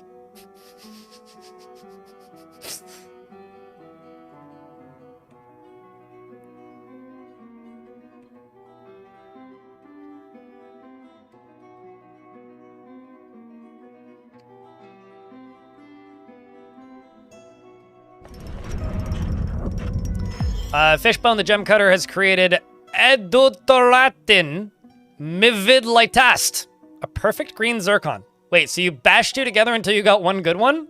It's like when you make a sharp rock in adventure mode. Let's see this perfect green gem. The gem of all gem is the gemmiest gem, and it is a perfect green zircon. All craftsmanship is of the highest quality. It is encircled with gems. Surprise. I mean, emerald cut green zircons. Shocker. And this object is adorned with hanging rings of zircon. Pathetic. Doesn't have a single menacing spike. And T-Dog wants you to post Pierce chat. Well done, though. Jokes aside.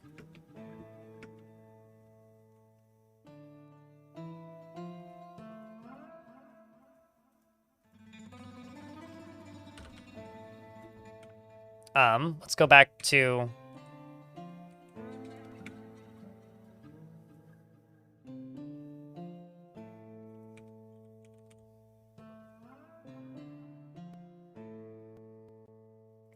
Let's use these chalk blocks because I'm not going to have unlimited of them, so they look nice. So I'll use the ones that I have while I have them.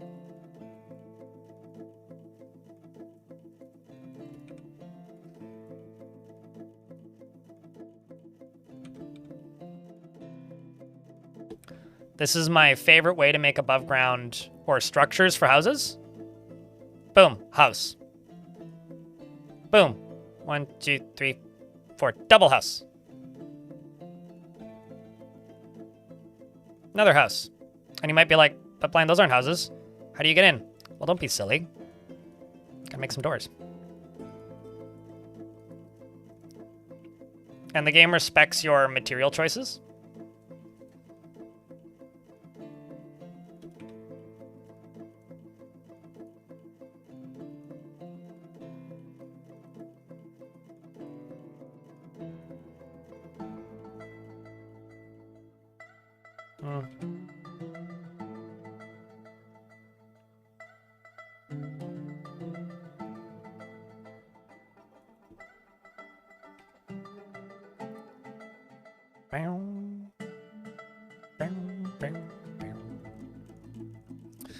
All right, we'll let that do its thing. We'll get our first bedrooms up. Why, where, when, what, who, how?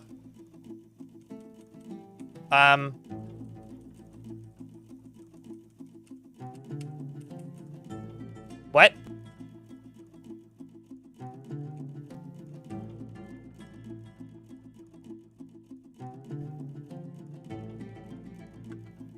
Okay, but like, did something must have caved in there.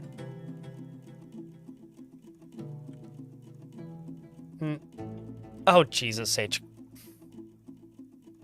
All right, well, I'm stupid.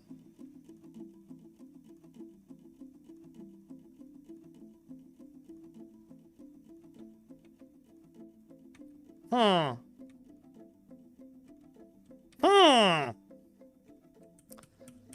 right, well, we need drainage. Step 1.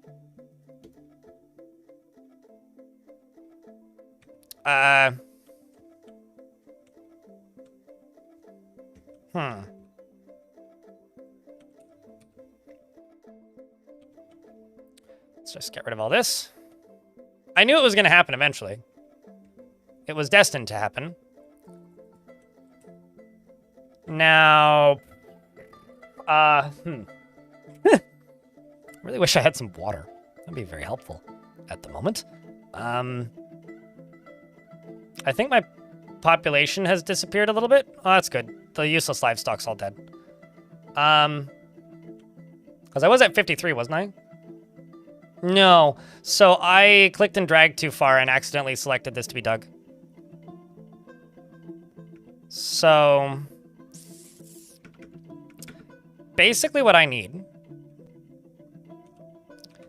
is I need a bridge. Okay. What I need is I need to deconstruct this. Then I need a bridge to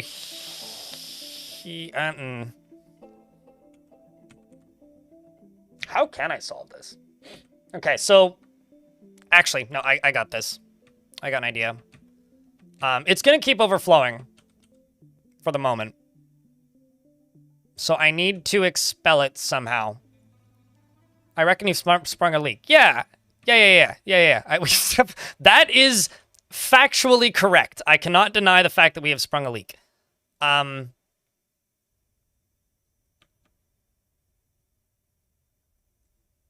Operation Fuck the World?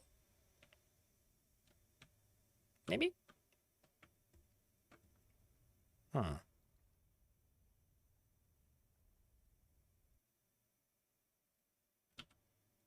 right, well, I see two viable options here. I redirect it using cave-ins, which would be doable. Sort of.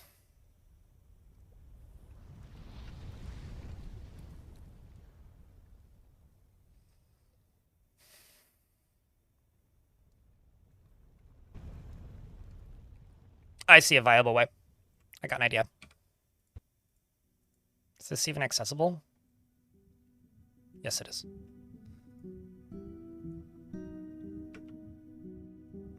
So I need a pump here and a pump here. I need a wall on either side.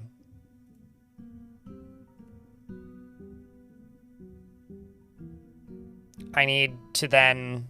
Actually, no, not quite a wall. I need a entry pathway along here to here.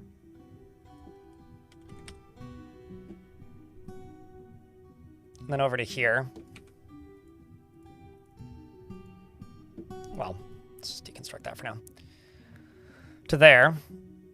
And then I need a pump here and a pump here, which will stop this from flowing. I can then redirect it somewhere else. And while it's redirected, I should be able to sneak around the back of it. And Vivid died. So some pig. Where are we digging? Where are you going to go dig, Zapperson?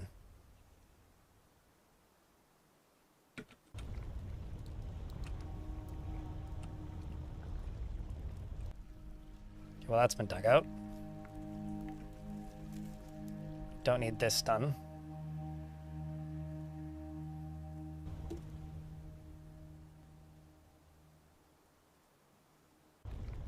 Some burrows might be a good idea right now. No, burrows are for cowards. You are right. Some burrows might be good right now. But burrows are for cowards. I stand by my statement.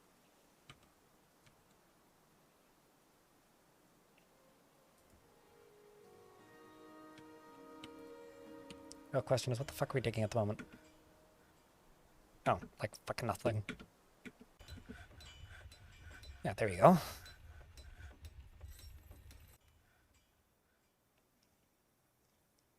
I do have a drawbridge that I can lock to stop this from flooding the fort, so there is that.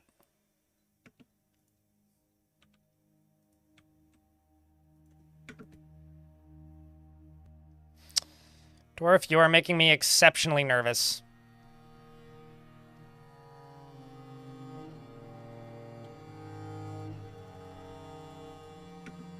Let's also just go slab.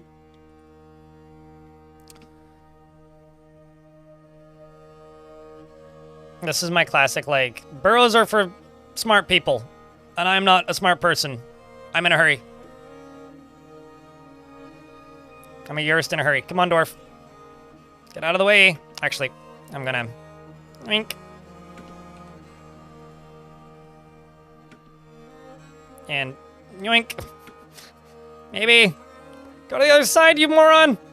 Or don't. Fine, don't listen to me. I don't care. I don't make the rules. You do, apparently. Let's go over there. Whew. Hi. Come on. We got this. Hallelujah. Let's also go down here and go pen pasture. Everything that didn't die, lol.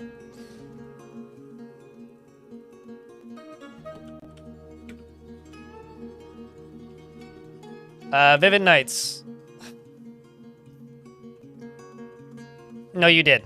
And for future reference, if you die, please give it to somebody else.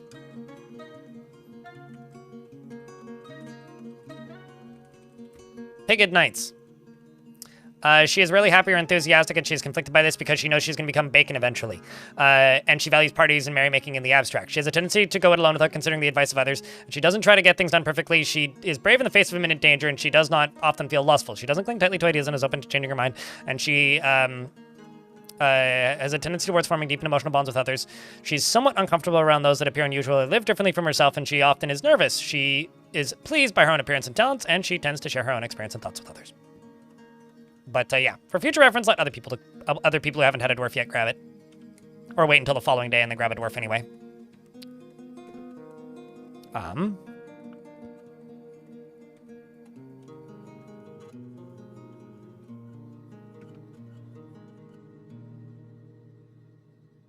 this is mildly horrifying.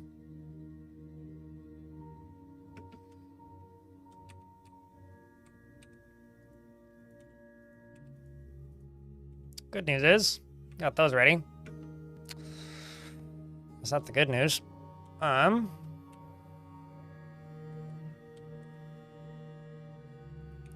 news is I spent way too much time building these initial bedrooms, and you know what? Damn it, we're gonna finish them. T-Dog's been missing for a week. God dang it. Okay, hold up.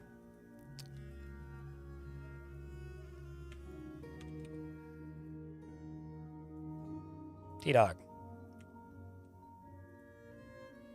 And tourist. And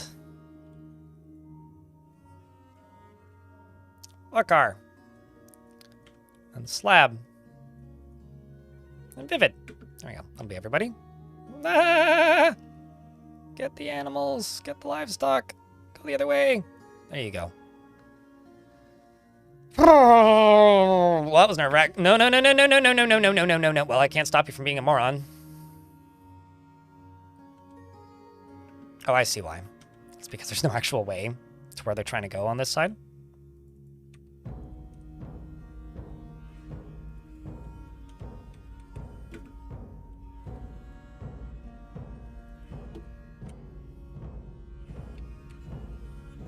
Oh, no. You're stressing me out there, dwarf.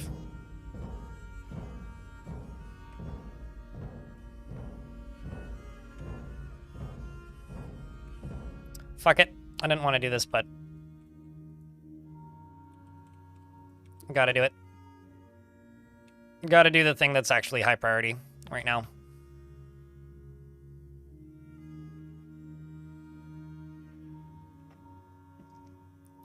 Not the entire surface, but it is flooding. Saying burning the entire surface is a gross exaggeration and a mischaracterization of the current disaster. I demand... I don't know. An admittance of... something. Payment for this slander. There we go. In the format of a like on the YouTube stream or a subscription to the YouTube channel or following the Twitch channel, maybe? That do.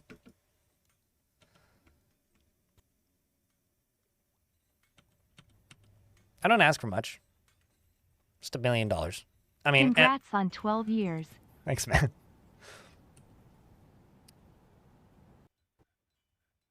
I'm also just babbling.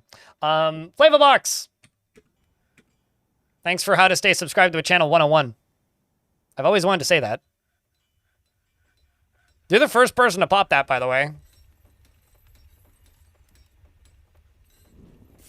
It's a holy shit to that.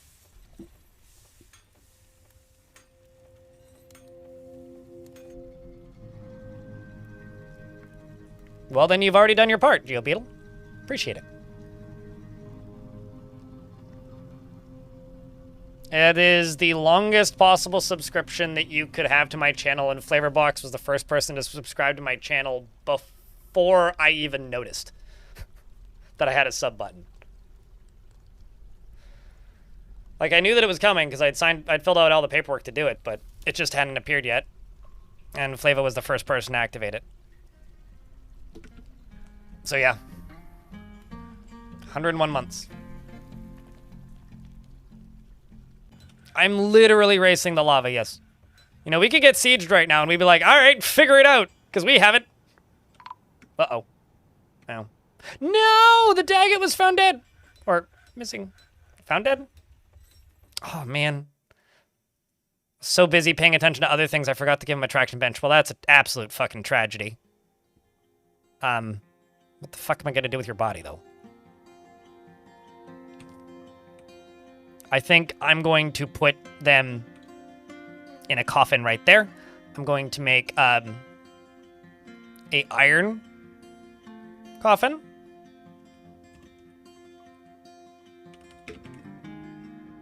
Make one of them. It'll be glorious. You're still not salty about that?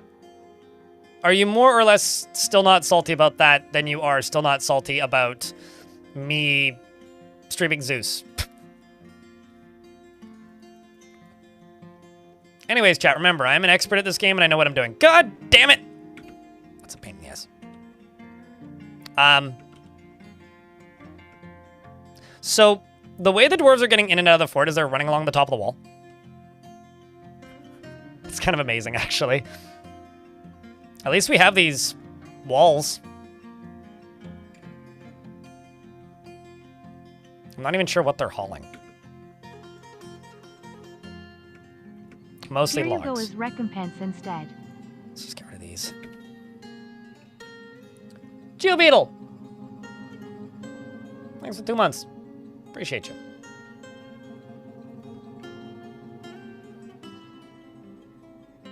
That is true. It could still happen. Speaking of things that could happen, this fortress could still survive somehow. Possibly. Oh my fuck.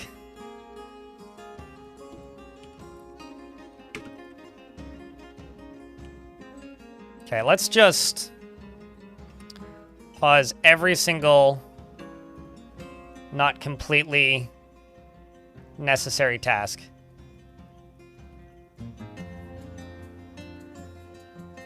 I've got to accelerate the priority here.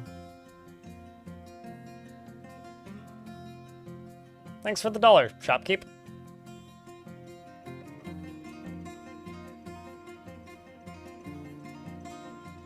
What a time to tune in Crypt FUN. Yep.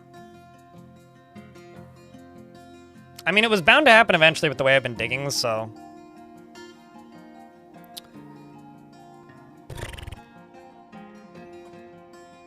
Also, that's a hype train, apparently. Needs 4 subscriptions or $18 in bits to level up. Thanks, chat. Bubble Page, thank you very much for the 33rd month as well. Okay.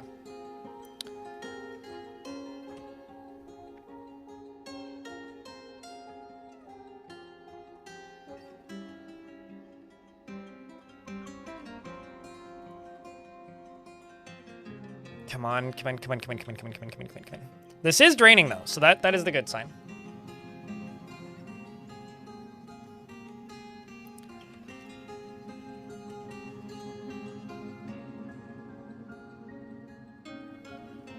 So the other thing I'm gonna have to do, I'm gonna have to dig all the way down to like here.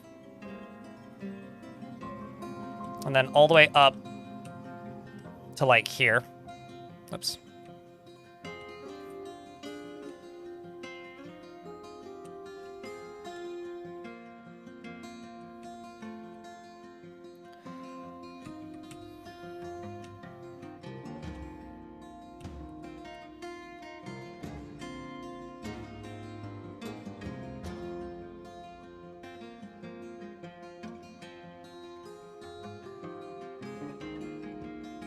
Okay, one piece at a time.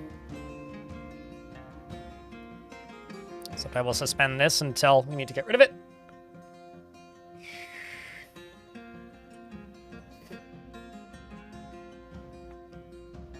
Okay, so what I will do is scream from the high heavens. We got problems, guys. No trading. No trading this time. Fortress is not open for business at the moment.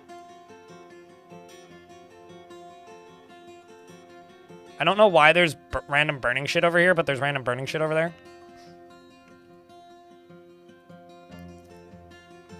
I also just saw a dwarf run into the lava. So, you know, that's always a good sign. Lateran, thank you very much for the gifts. I need it. I love it when Dwarf Fortress just becomes a chaotic triage. It's like just, what happened? I don't know, It's like incomprehensible screaming, which induces more incomprehensible screaming.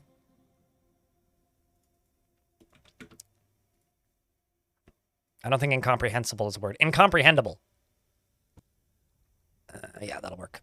And then I can actually... Ooh, I have no water access. Shit. What? Actually, no, maybe I do. Doopy-doopy-doopy-doo. Hey, we do. Okay, so hold up. This is not going to be a water source. Which... Nope, that's a pit pond. I'm a dum-dum. This is going to be a water source. And, I should be able to build a well. Okay, apparently I don't have any buckets. Let's just go and type in wooden bucket. And just make some buckets for me, please.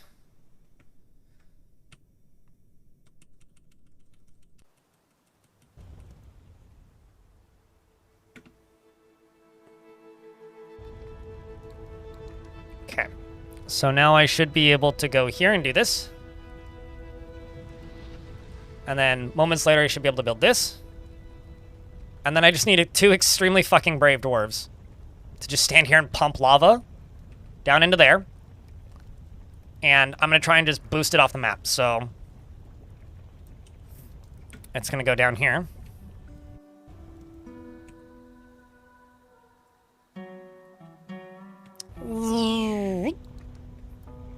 Actually, now I make this one layer higher up. Let's go. There you go. Perfect. The problem is this is going to be the only way in and out of the fort in a moment. So the dwarves may actually try and use it as a way in and out of the fort.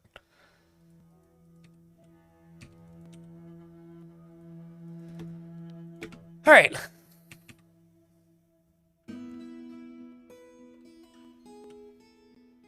Is it really on the elevation 69? Are you for real? Can I? That's funny. All right, hype train is at level 3. Thank you very much, Letteran, for those gifts. It needs an additional 3 subscriptions, could be primes or resubs to level up. But regardless, thanks for being generous, chat. Let's unforbid that. Elfie Bean, thanks for the raid. Do not mind the lava spill or the fact that the fortress is currently filling up with lava. We are fine, and anybody who says otherwise is lying or otherwise not telling the whole truth of everything. I deny all wrongdoing, and all of this was done strictly by accident. Turns out the siege is worth the strongest thing. It was my own lack of caution.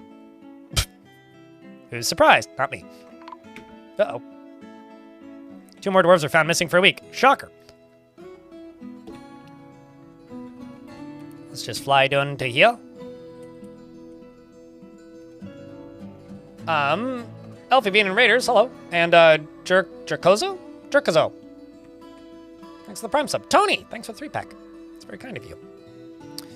All right, let's, now that we've flown down here, let's, see, do I have a, yeah, gosh. Let's,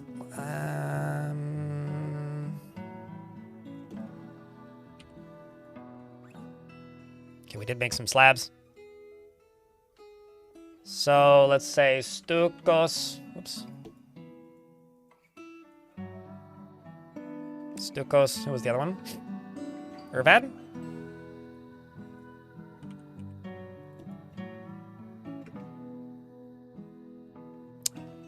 Yeah, about that. I feel really bad for my traders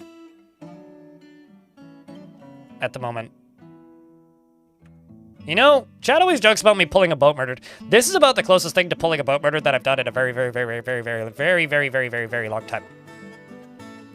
Now I just need one more pump.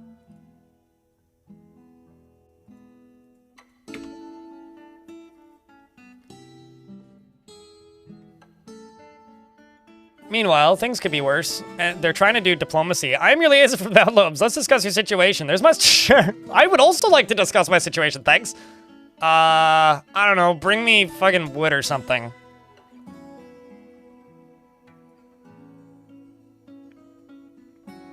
I'm very proud of you, Tubby Lord. That is no small feat.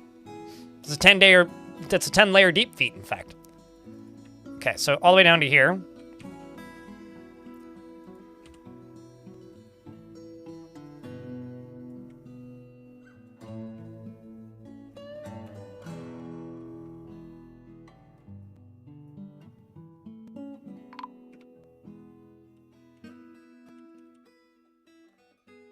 As the trapper's been missing for a week.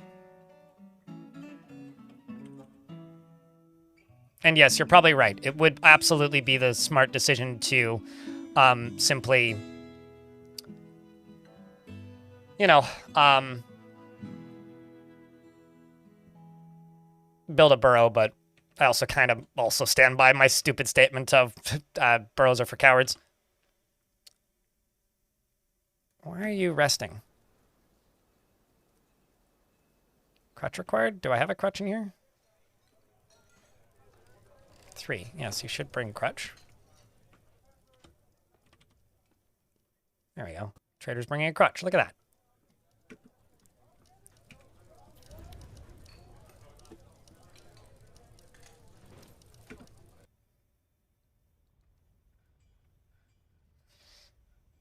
Yours Games, thanks for the raid as well. Nothing is going wrong and the surface is not burning. Do not mind.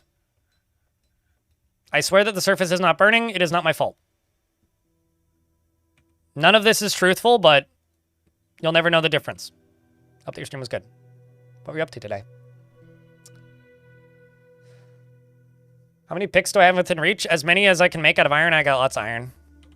I should make some more iron, actually. Because a bunch of my miners have died. Valiantly attempting to solve this oopsies.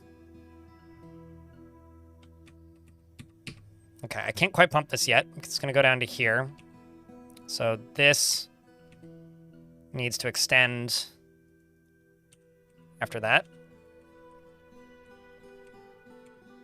to right there. And this needs this,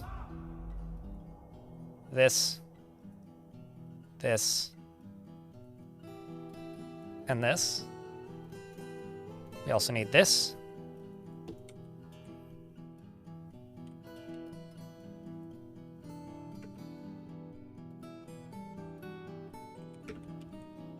Iron pick. Let's make 10 of them.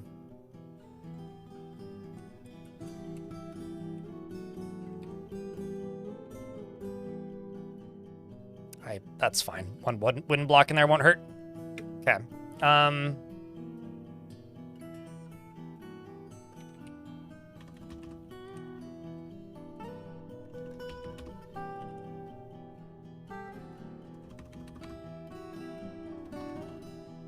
Looking for tasks that aren't super important to me right now, like trappers, animal trainers, hunter. Okay, woodcrafter it is.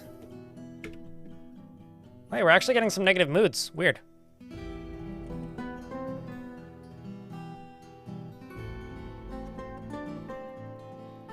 I'm gonna have to make a grand memorial in a minute.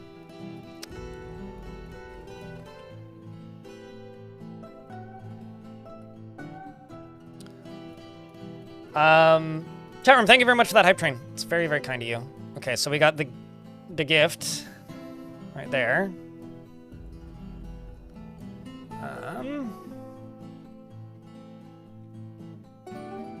Dag it. So that coffin will get placed there, and you'll get a prime spot in the center of the tavern for the rest of ever. And you'll stop stinking up the hallway now. Okay, so up here needs This, this, this, and this.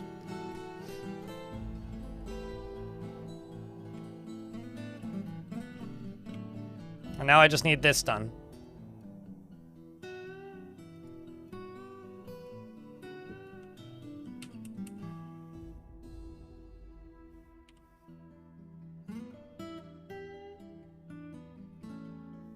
I don't actually know what you're doing out here, dwarf. Aside from probably not being able to get back into the fort. I don't really want to just do this, but maybe I should make a secondary way in. Although, no. Let's just work on this. There you go. That's what I need. We're getting there, chat. Lolar was missing for a week. I don't know, you did live here for like 3-4 years. Ghost Bat, by the way, hello. What could be causing that? Jeez, I have no idea, Tubby. What do you think could be causing that? The corpse in the hallway? Nah. Although the fact that they're like as happy as they are is like kind of a miracle as far as I'm concerned. Because like they have no bedrooms. I'm ignoring all their like guild hall requests mostly. Because we're a little busy. By all accounts, I think like these dwarves have it better than they realize. Like they think they're kind of fucked right now, but like it could be so much worse, let me tell you. I mean, that's not to say it's good. This is a solvable issue, I think. Now we get to find out if it works. So it goes down to here, open space down to there, and all the way down to here, and then down into here, and then, okay, well this I can get rid of. Then down into here, and then all the way out this way. So let's get this pumping. For fuck's sake. Can't you see that the fort's on fire right now? We're a little busy. Okay, now that all this is done, I can unsuspend the other jobs though.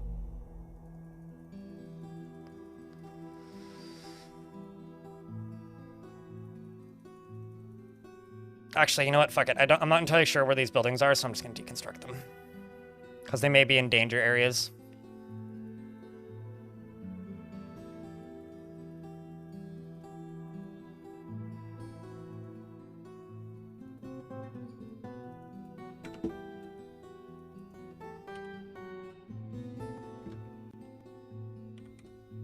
Okay, we got 2 dwarves coming to operate pumps. Sorry, Ilmirin, about your lover.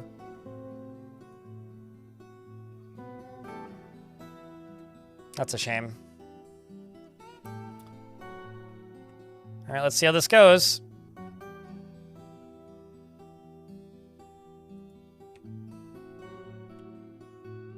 Are you for real? Okay, I need to deconstruct these stairs. This might be one of the sketchiest things I've ever done. We're in an ad break. Let's just make sure the lava's going where it needs to go. It is. These stairs are in such an awkward spot. I mean, we did just get a migrant wave, Alan, so it's a little bit deceptive. I think we've lost about 10. I think. Must be a lack of mugs. Oddly enough, we don't have a lack of mugs. Like, of all the problems this fortress currently has, mostly in the fact that it's on fire.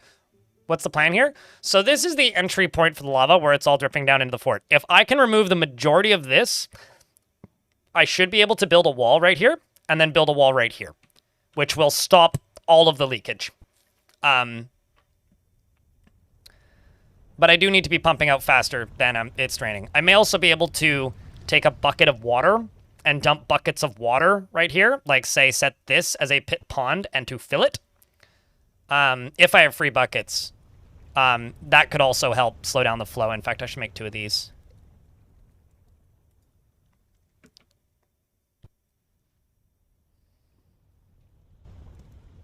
But I am venting lava down onto the map on the surface.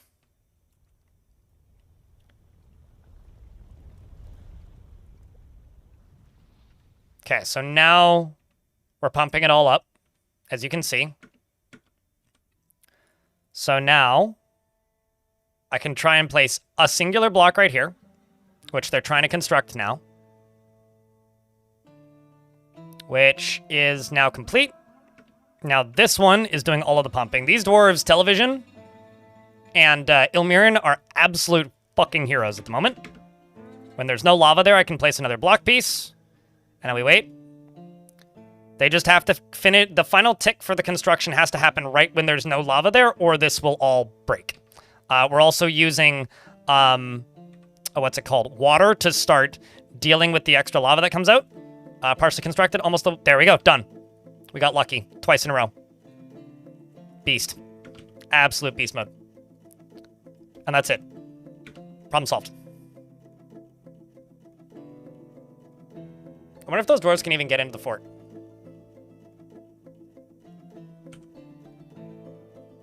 I don't actually know if they can. I kind of doubt it, because, like, that's the front door. It's a little warm. There's just, like, a dwarf hanging out right here. It's just like, guys, let me in. Ah. Speaking of, these are my traders. I feel like what I'm going to do is this. Zzz. Zzz. Maybe, actually, there. I need a side door. Like Stataroonies.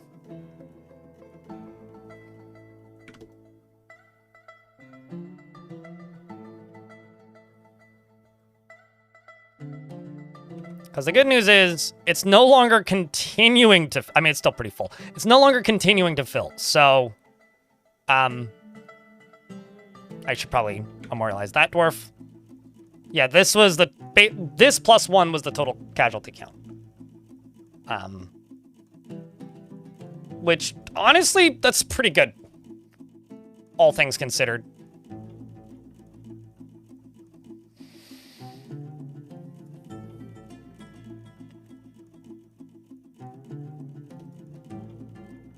Which one of you morons is pulling the lever? There we go. Okay, so now we can do that. We can dig this out. And then I'm just going to construct a ramp right here and let these dwarves out. And look, it's already slowing. It's already starting to clear.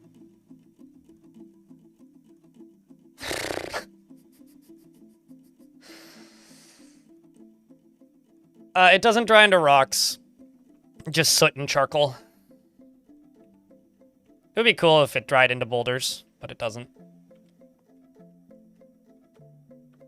Now they can get in and out of the fortress, taking this route. Skimming along the top of the walls. All right, chat. That was, intense.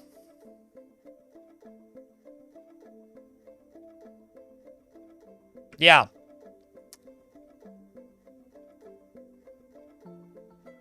The profane doctrine, eh?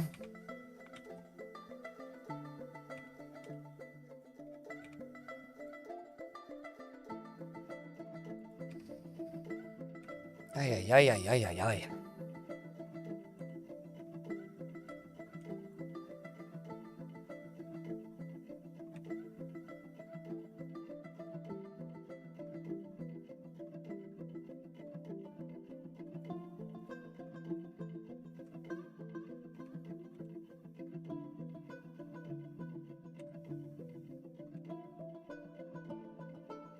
Ay, ay, ay.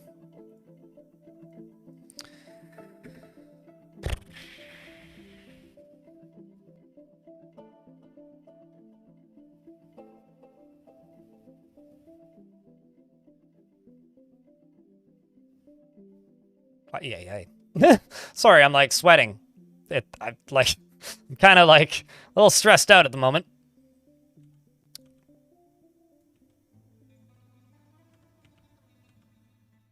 Is this bit in the movie The Gods Must Be Crazy? Or the guy just keeps saying, ay, ay, ay, ay, ay, ay, ay, ay, ay. And that's how I feel at the moment. It's like I'm currently channeling that energy. Shady Shopkeep, one of the migrants. Okay, I will see if I can get you a recent-ish addition to the fort. It's probably one of the middle mood ones. Do you care about Beard? Shopkeep. Actually, Shopkeep. Your name is Shopkeep. I feel like you'd be a broker. Maybe it's time for a specific broker.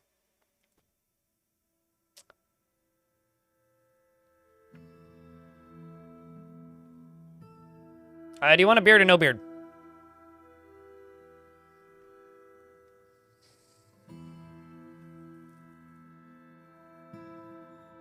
First time that's happened to you on stream. At least I think you've probably done something cool. I just haven't verbally stated it when you happen to be here. This is Dwarfine? Yes. No, this is very Urist. Jim Barbosa in YouTube chat. Ironically, it'll be fine pretty quick now. You're beard agnostic. Okay, well, let's go with...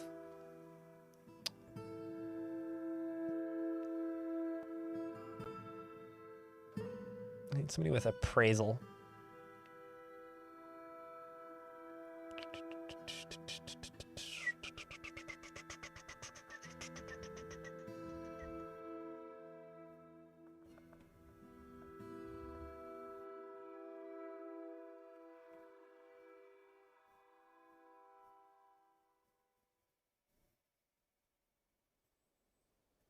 I'll go with Aiden.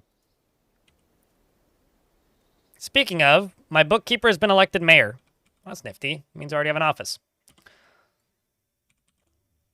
I feel like we should have had a mayor sooner based on the fact that, like, the previous fortress management kind of flooded it. At least I don't need to take credit for it now.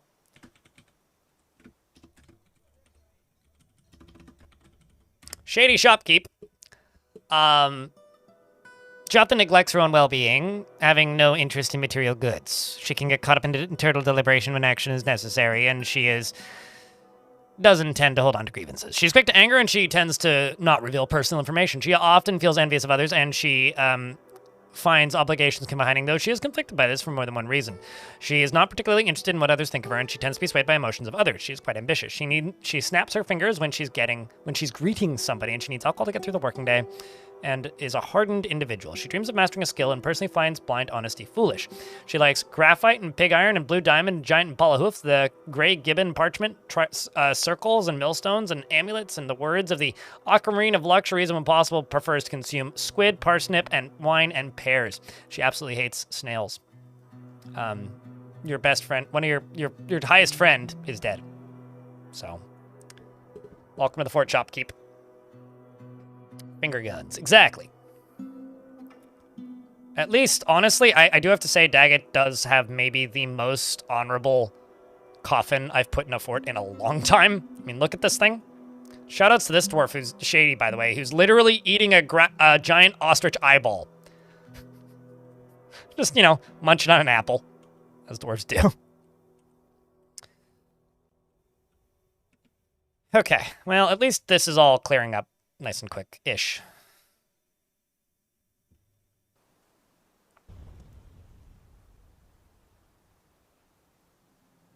Crunch. Don't thank me, please. Okay.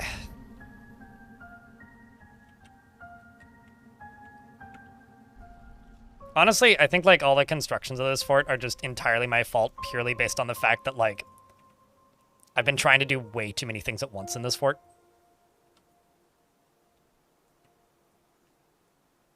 So I'm kind of not surprised that stuff collapsed like this. Okay, so I accepted that temple, I think.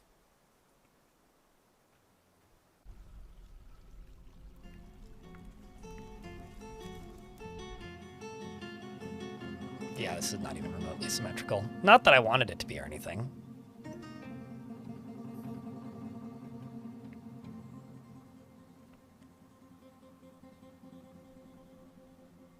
I kind of did, but oh well. I will fix it as I go. This can be a temple to the profane doctrine. They worship the same god as the other religion, but it's just a different denomination.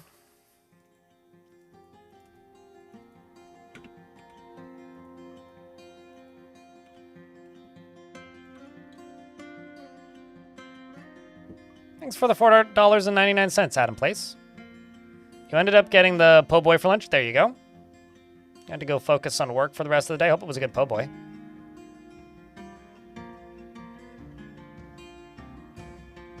Happy to help, mate. And thanks for the super chats. Well, a bit earlier than planned. That wasn't like, you know, it wasn't intended to take off so suddenly and quickly. The initial vision was like a slower build-up, but...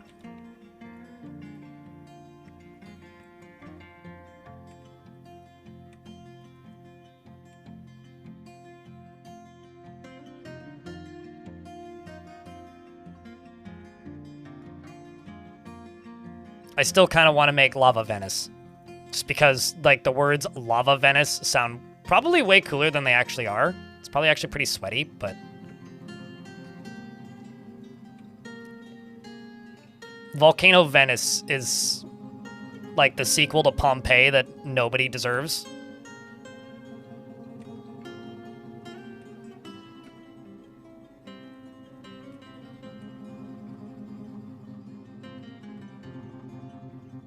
What, Volcano Venice? Just Venice, but, like, volcanic? Save the game? Sure, after I finish these building tasks. Just give me a sec.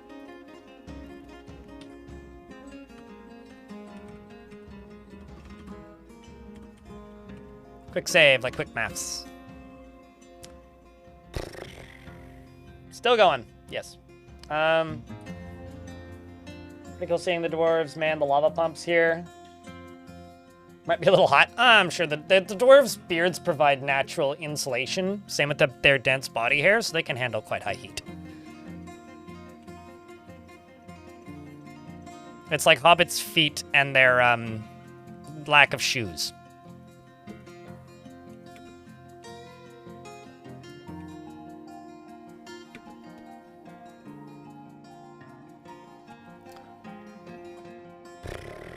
Okay, so let's go here. Just throw blocks in.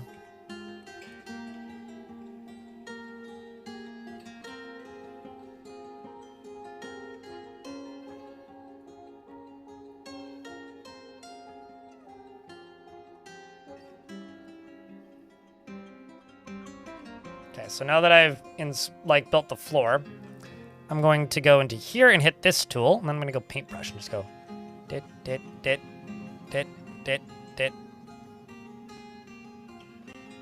Dit, dit, dit, dit, dit, dit, dit, dit. Okay. And then I'm going to go dit, dit, and then dit. And to me, that'll be the symbol of this. And so I did all that in this stuff. So let's swap to a different material and go through here and go, how many blocks do I need? Block. Ooh, I know what I can do. Salt. Go around the edge of this and salt. And then those last few. It's gonna be schist.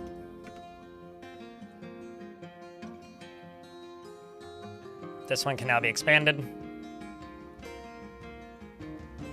which will increase its value.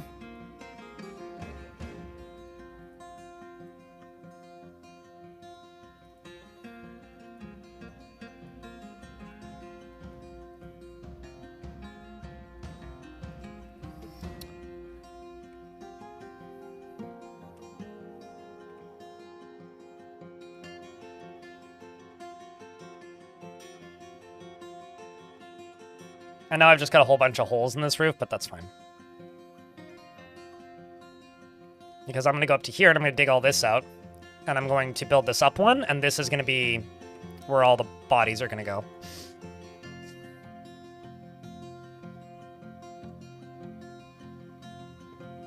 You want to make a Venice pumice? Venice pumice? Like as in a pun? Or are you actually talking about hummus? When the pun is so deep, streamer doesn't get it.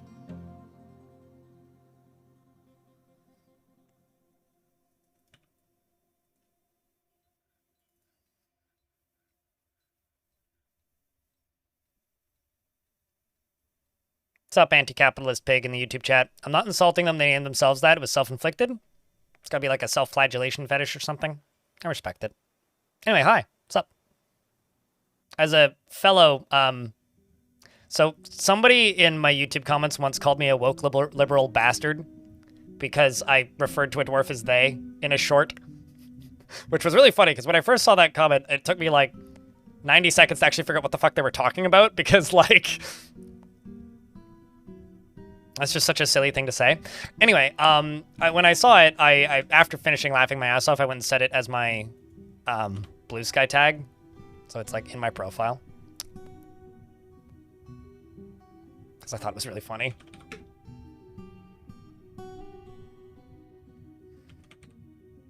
Let's do 10 iron statues and iron altars, but 2 of those.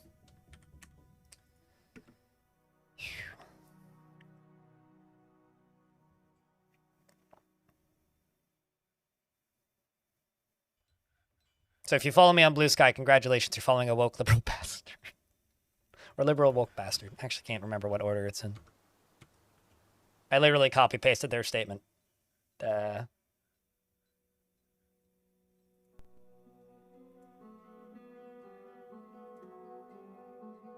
liberal woke bastard. Very funny to me.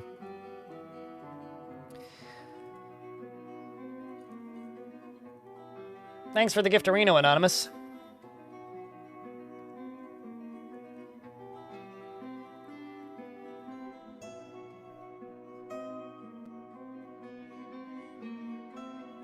People tend to take how people speak as personal. I just think it's funny. I just think it's funny. Like, imagine watching a Dwarf Fortress short on YouTube and getting that mad at it.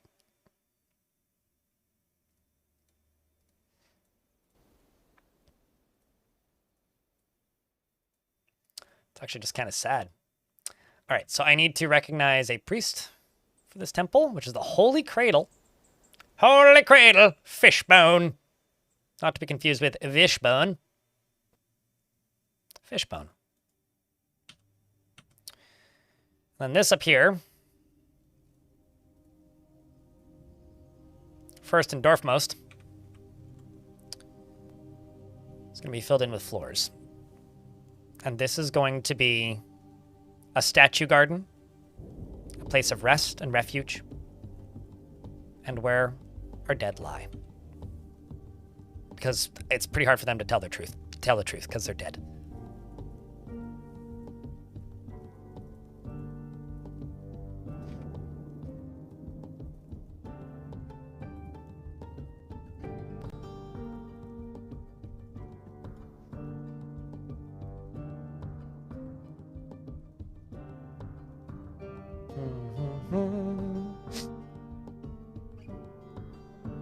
Once you slip into the turbo nerd spectrum of nerddom, it's woke. Well, I mean, intelligent people are either, oof, this is a hot take. Please don't kill me, chat. Intelligent people, if they are right-leaning, are doing it maliciously. Intelligent people tend to be left-leaning if they have any sense of morals. And if you're playing Dwarf Fort, you're clearly an intelligent person. Someone's gonna seek that out and nuke me in the comments on that one. Or at the very least, understand the values of left-leaning policies, enough to not call someone a woke liberal bastard unprompted for no reason because of using a word that they've been told by Fox News is not, I don't know, whatever the fuck. I'm being requested to the front of my building, probably because of the woke police, but actually, no, I've got an Amazon package I gotta grab. So I will be back in a momente.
You are correct. I was, in fact, muted.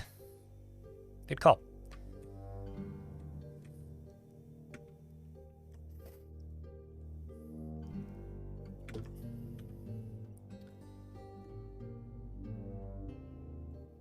Let's do that as a pit pond.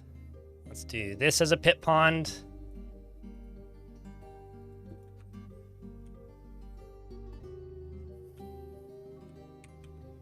Okay.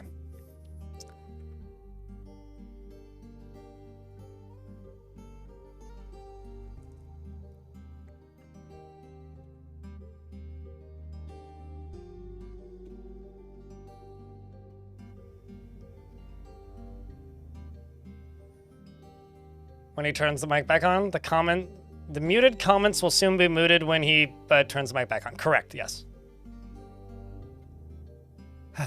I mean, I've kind of forgot that I muted the microphone because I did kind of like run down 3 flights of stairs and then run back up 3 flights of stairs. So there is that. How that? Actually, I'll be back in a sec. One moment, chat. Yeah, we had Noopsy. Her mustache.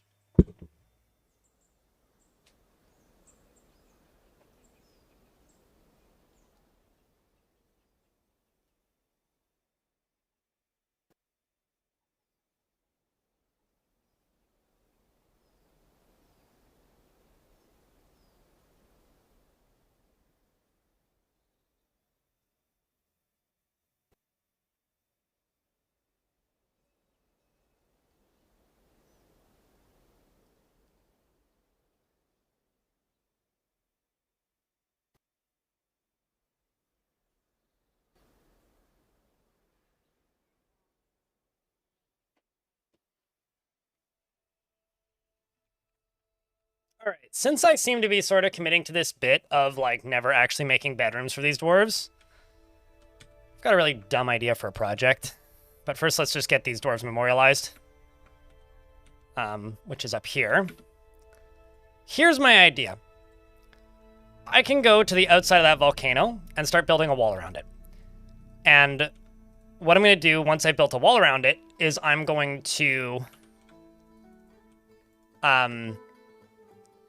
then build a layer of walls around it, and then build stairs up, and then build a layer of walls around it after building floors, and then build walls around it, and then build walls around it, and build walls around it. And then I could just chop the top of it off, and then, like, just build a big-ass reservoir around the edge of the volcano at the top. Wood being imported? Oh, there's fuck tons of wood in this map. Wood is not an issue. Like, there's tons of wood.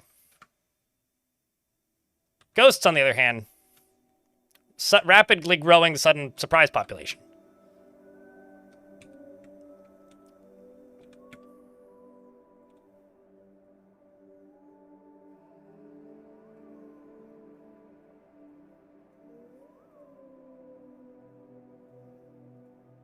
Thankfully,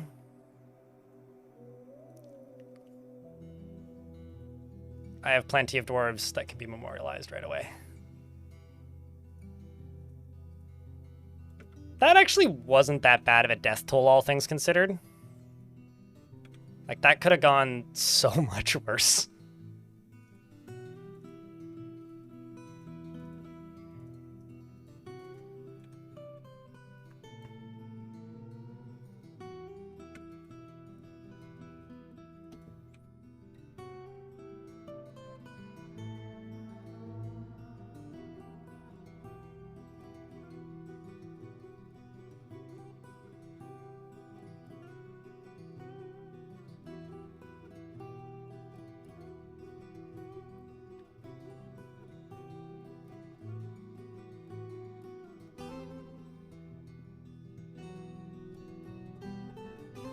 It's barely a footnotes in this fortress's history. What, all of those deaths? Oh yeah, no.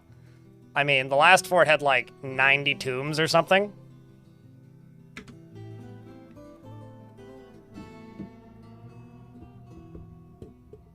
Yeah, one ghost theme series was enough. I've done those twice, by the way.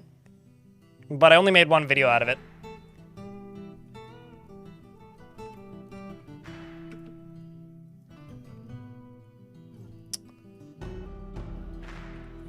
Let's just do that.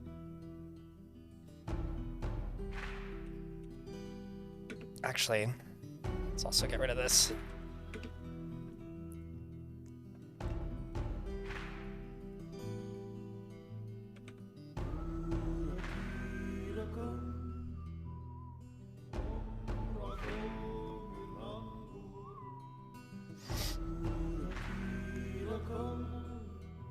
You're not used to them yet?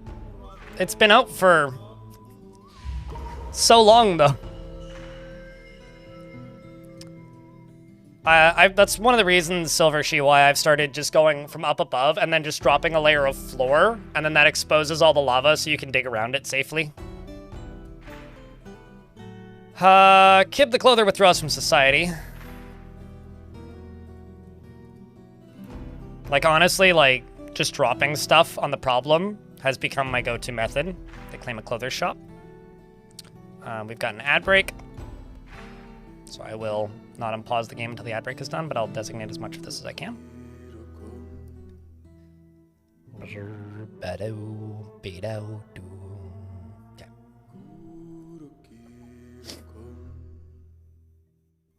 Clip of what?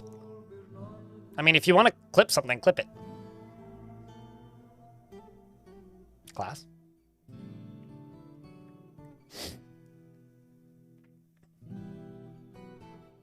A 44 after a visit from such a titan. Raptor Baptor, I had a fort called Stonewater a long time ago, where I had 120 something dwarves.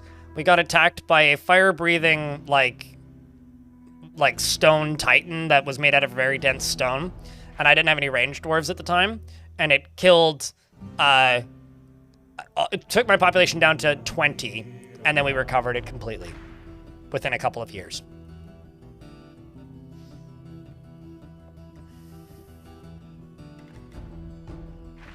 Also, YouTube, I wouldn't just mute you guys, because why would I keep secrets from my second favorite chat?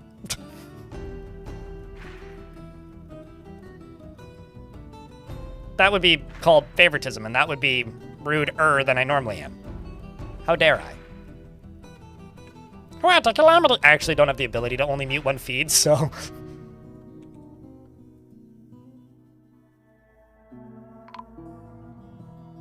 Vivid has been laid to rest. Vividly. Well earned, Vivid.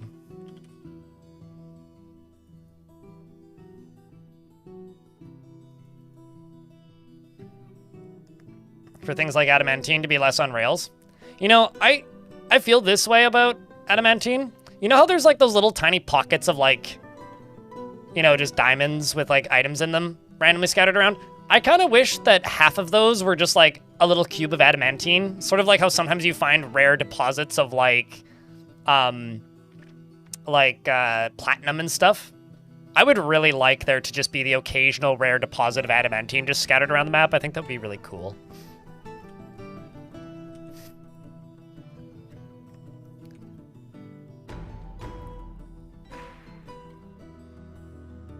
I call them Kinder Surprise eggs. I don't know what they're called.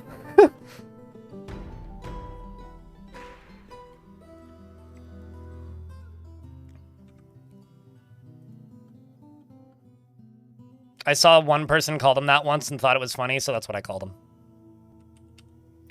All right, let's go make housing for some of these dwarves. Because some of these dwarves, not all dwarves, some of these dwarves have earned housing. And so I'm going to spend a little bit of time and actually make these dwarves some houses.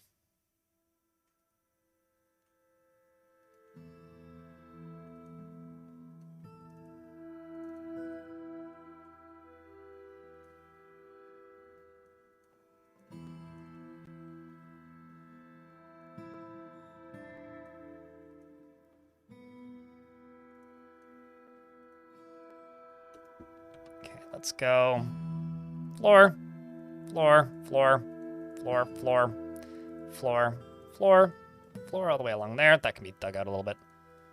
Floor into here, floor into there, floor into there, floor into there.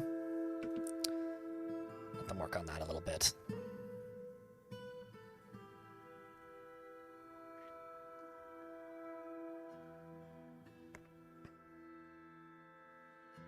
Because the Dwarven roads cut right through them and you'll be traveling along and get a message to check for heat. What devilry is this? I mean, that is true. What devilry is that? The fact that lava made it all the way down here, I find a little bit distressing. Also going to deconstruct. Nope, not that. Going to deconstruct this. Replace that with a different material.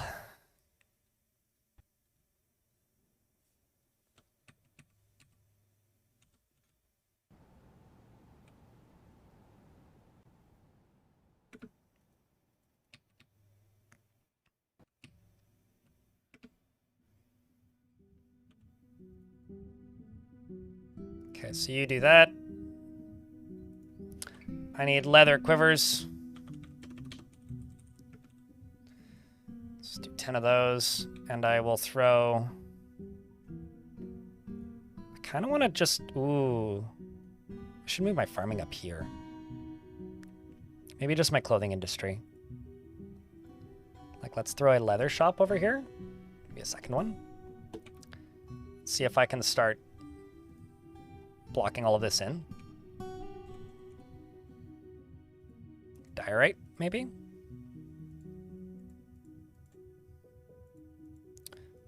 So, for some reason, my brain keeps telling me to make the outer walls reinforced walls. Having thought about it a little bit off stream recently, I think the way may actually be to make the inner walls the reinforced walls, because you can repair them and update them after the fact. And also because then you can see when the baddies are coming for them clearer, because you have them on the inside, so you have better vision of where they are. Oh no, just seems wise to me. Tele, hello.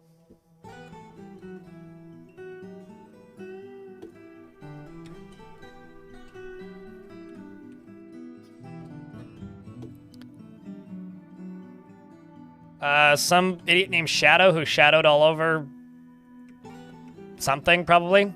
She would like to join the fortress as an adventurer. She's got a book called The Records of Auras, The Secret of the Elf, and Discovering Competition, is wearing a bunch of goblin clothing. Has killed a bunch of goblins in Tomb Squeeze. You know what, why not? Join and eradicate monster. Good luck. Don't know how you will do that, but good luck.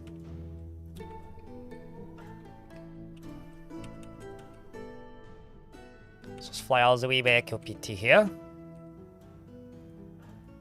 Go day site. Nope, that's diorite.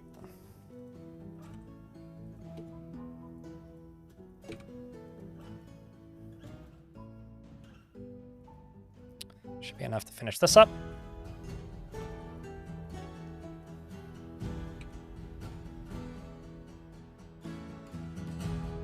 Let's go, you guys. Stuff.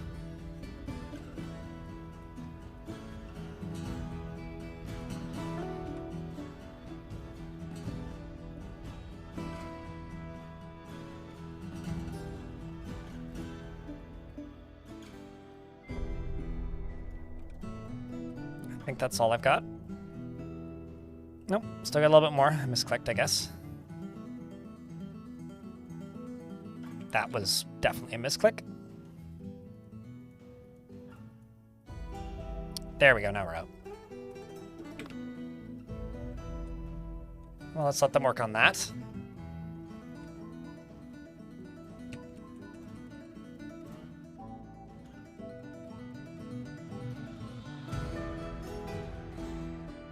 Been playing DS and listening to the stream, got focused. Did we just resolve the lava leak? Yes, we did.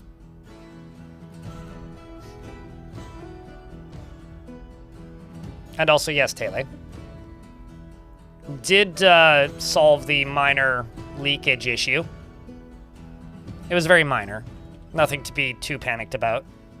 Just a little bit panicked. Maybe a little lot. Nothing to be too panicked about, once again. Like I said. Please pay no regard to all of the smoldering messes on the front lawn.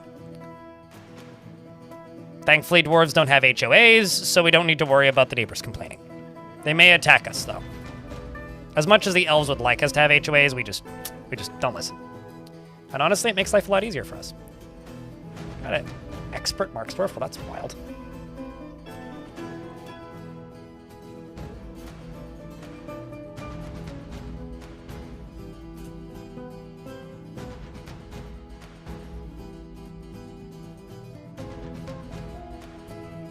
Just for dwarves that are a little bit better at this.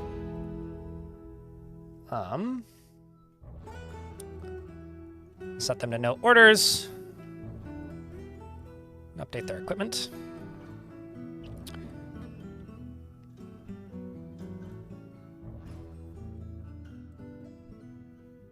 I kind of disagree with that. I think they're very valuable trading companions, especially early on in the game. They can provide the fortress with some extremely large animals, and they are the easiest to trade with if you simply purchase a few of their cages early on, and then sell them your livestock in return. Very easy way of getting rid of unwanted livestock, and in response getting bigger livestock that are hard for dwarves to find normally, such as giant elephants and giant grizzly bears. However, once you've acquired an appropriate amount of livestock from the elves, then at that point go nuts with the antagonizing. But at least in the very early game, I do think it is valuable to trade with them. Because any dwarf understands that business is above combat. But, you know, if they begin insulting you, then at that point you operate under your own prerogative.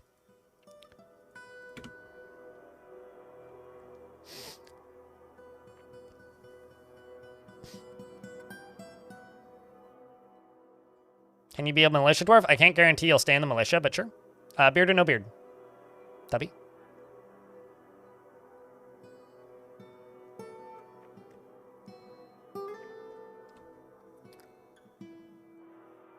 $37 trees a year is very manageable. Yeah, it's kind of funny because it's only harsh on like the Untamed Wilds maps because like they do give you kind of a huge allowance. It's like if you are a pathetic, weak, childish, baby-like, beardless enough dwarf to not be able to acquire lava for the vast majority of your fuel, 37 trees a year is more than enough to have a good steel industry. Far more than enough. Like, no proper dwarf is ever going to need more than that.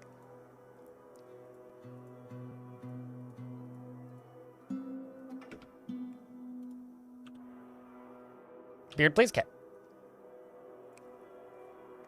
I have no idea if this dwarf will be any good at it, but that's what you're getting. Tubby!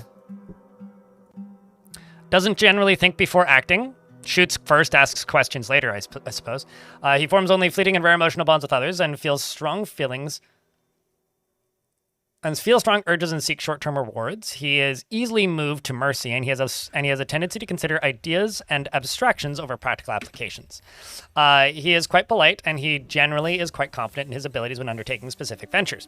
He has an active imagination, and he's quick to anger, and he tends to make a small mess with his own possessions. He is quite ambitious, and he takes offered help and gifts without feeling particularly grateful. And he has a greedy streak. He is very humble.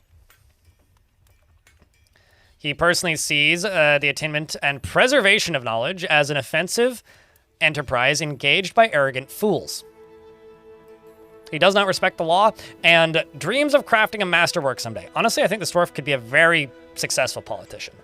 He likes gypsum plaster and lay pewter, as well as wood opal and giant rat bone, just like himself. And the color azure, I'm being mean, and guinea fowls for their social nature, and giant albatrosses for their large wings. And when possible, he prefers to consume Wolverine, the X-Men, and spotted ratfish. That's some weird fan fiction about Wolverine, eh? He likes pig cheese, asparagus, and single grain wheat beer, and absolutely hates snails. I like asparagus. Asparagus is so good.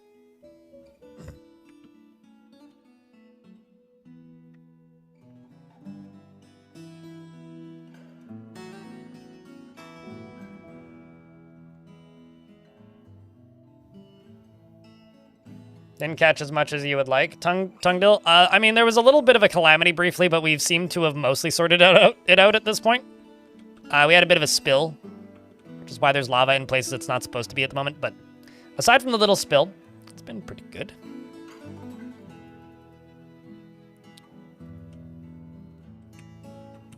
Just trying to get some beds made, or bedrooms made, I guess, not just the beds.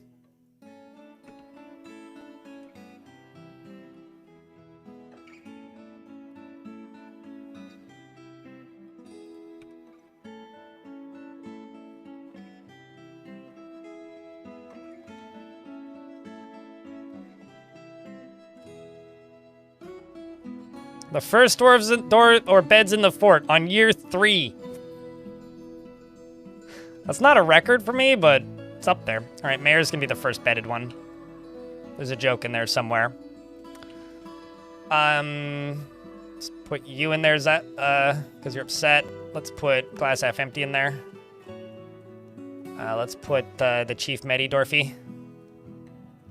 Who else deserves a bed? Snail, you can have a bed. Alf, you can have a bed. Shady Shopkeep can have a bed. They bribed their way because they're shady. And Swifty can have a bed.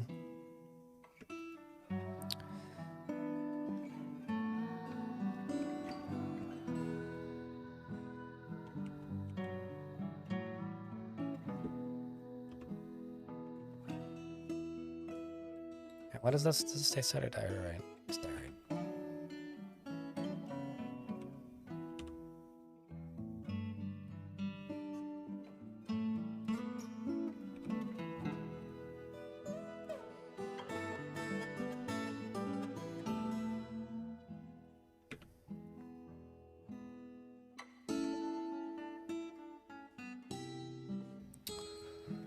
Let's go up here.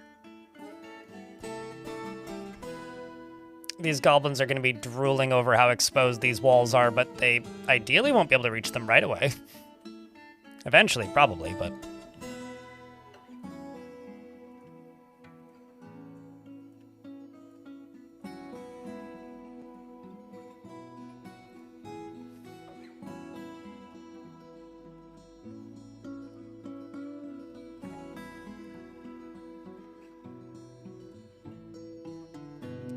There wasn't a second spill, no. Unless there's a first spill that I'm forgetting? But no, there was only one spill. We sorted it out with about, like, less than an hour ago. So I'm not entirely sure what you're referring to.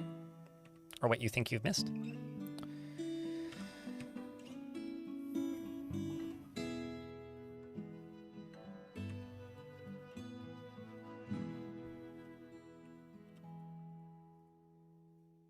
Also armoring up the upper hillside.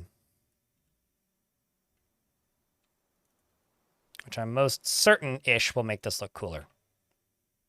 As well as securer.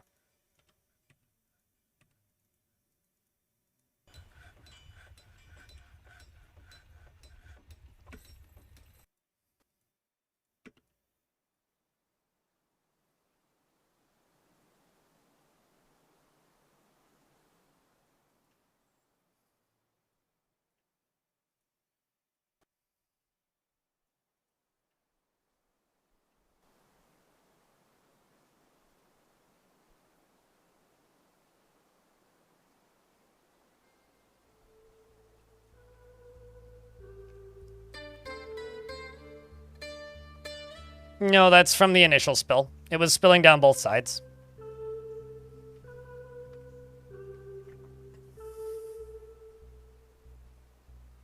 Yeah, there's no double spills. You gotta pay extra for that, Vivid.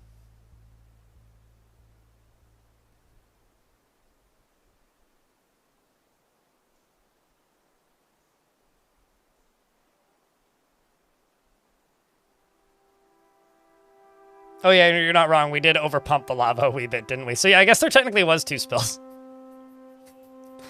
I mean, one of them was just a wee spill, and then the other one was a fucking the second one was a fucking calamity and a half, so... That could have, like, gone way worse than it did, so... We were very fortunate that it didn't go worse.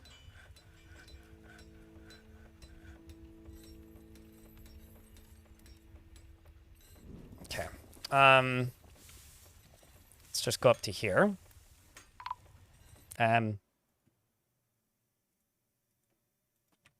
Well, I'm not super surprised that happened. Guy, you good? Oh, wait, what? Magma crab? Where'd the magma crab come from?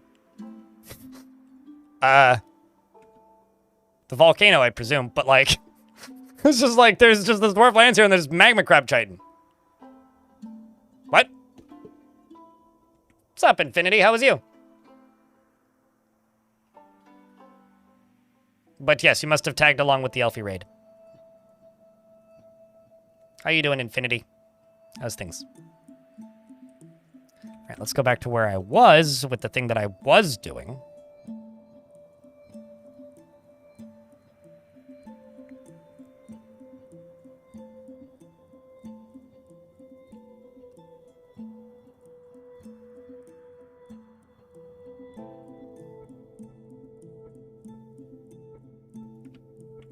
So now, well, not quite, but I need to take this back a little bit more.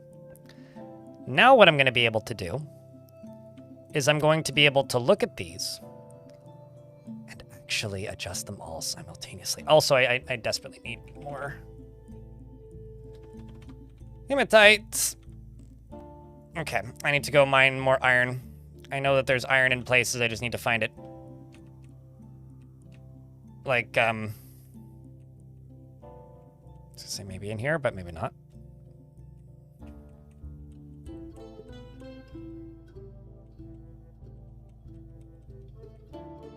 Okay, so there's literally just magma crabs down in there.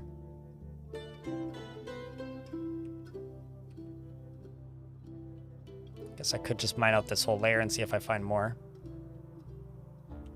Because there's some right there, but I kind of want to keep it as decoration. Oh, there's a little bit.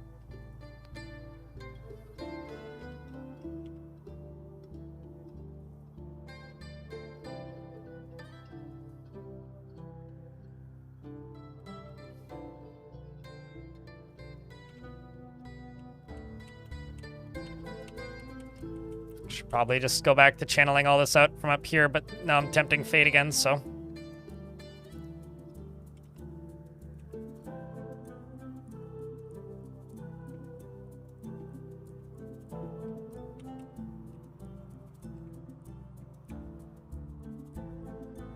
Let's go right here.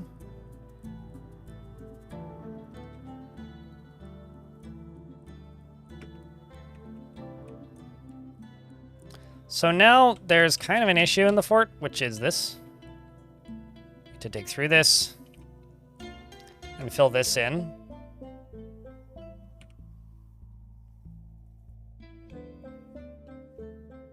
With blocks. Get it sorted out and be safer. And now I have my new favorite menu in the game, chat. So places, siege engines. I love this. This is so nice. I'm not gonna lie, this might be one of the greatest things I've ever seen in this game. I know it's such a small thing, but my God. The other thing I need to do is I need to go labor standing orders. Other this. Okay, that's good. Set to nothing as it should be. You down here. No bolts.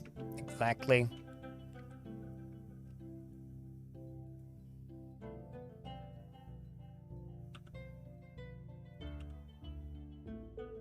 It's a menu that lets me load or unload all of these bolt throwers or catapults or whatever other weapons of defense that I have in the fort.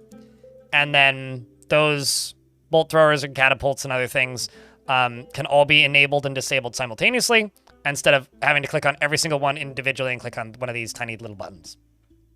It's great.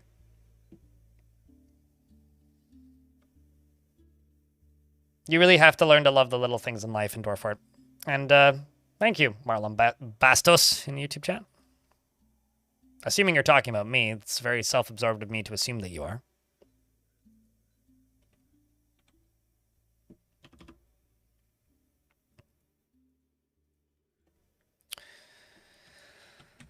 Let's unforbid that. Let's unforbid that. Take a peek around. Take a look around. Get rid of that because I don't need it. Instead, do this.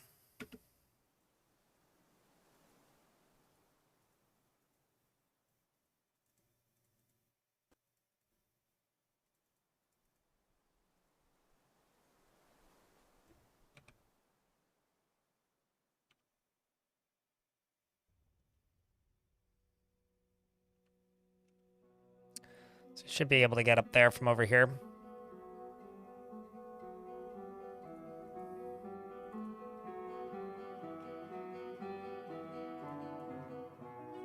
Just gonna continue filling in these walls a little bit.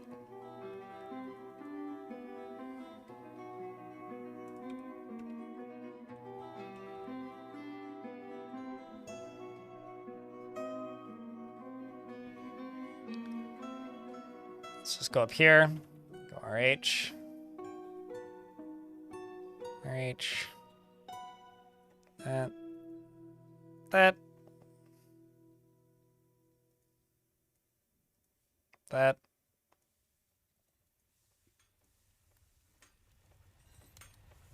That. Throw in some floors.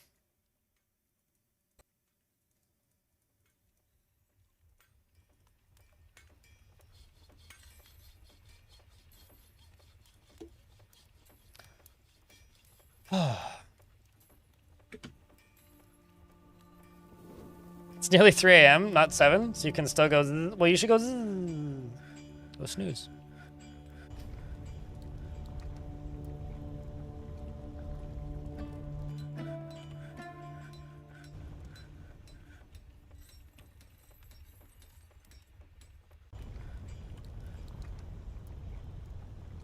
Let's get rid of these iron statues and these iron picks, because apparently I've run out of iron.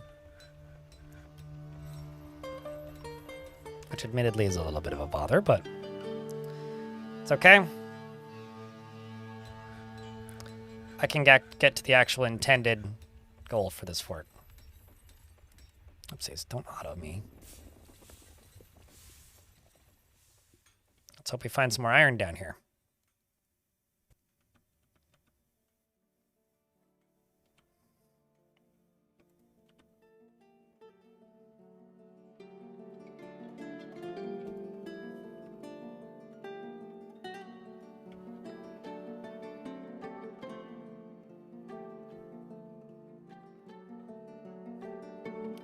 Show up in the first 45 minutes of the stream and you'll find out. Wretched. It's kind of an early bird thing. Because I stream music at the beginning of every stream. And if you show up right at the beginning of the stream, I have a record player and I put ducks on it. But in order for that to be even remotely relevant, you literally have to get here right at the very beginning of the stream.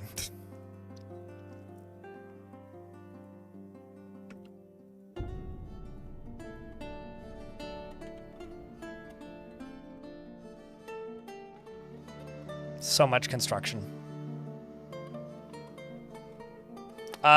If they fall into them, yes. But it's pretty unlikely. I have so little ammo at the moment. I'm actually just going to go places, siege engines, and just shut all these off for the moment. Because I don't have enough bolts to load them all, so it's irrelevant. To leave all those jobs trying and failing. Best off just getting related areas dug out. Except I do kind of want to leave a chunk like this.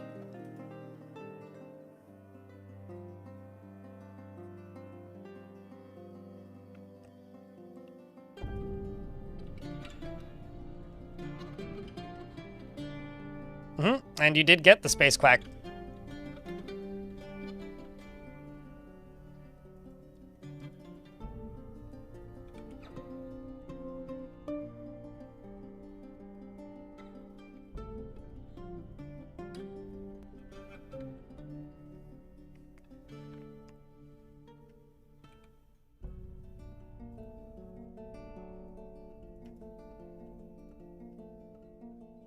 I'm also going to go up to here real quick.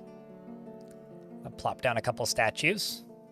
A jumping spider, you love to see it. Oh no! Failed an artifact. Just too distracted. I take full responsibility for that failure. I could do better, and I didn't.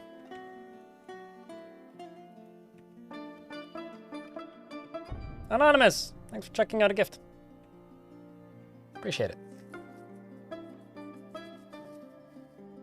Now, chat, do you guys think that Anonymous did that intentionally? Gifting a sub to don't say my name, so I was supposed to not say their name? Or do you think that was like a genuine random gift? I think that was intentional, you know?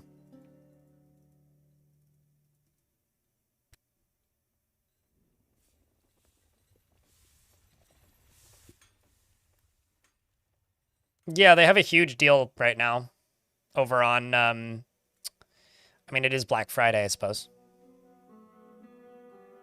Over on the KitFox merch store. No, not the KitFox, Fangamer. Fangamer's doing Black Friday stuff. Because I guess that's right now? I don't actually know.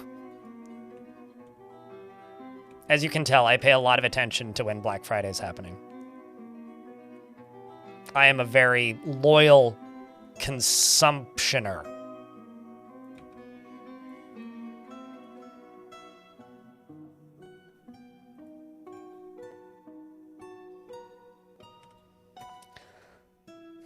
Do the fort have big numbers saying time since last lava spill? I mean, maybe, but no. We're in an ad break, hold up. I mean, it's been 1 season since the last lava spill. Hey.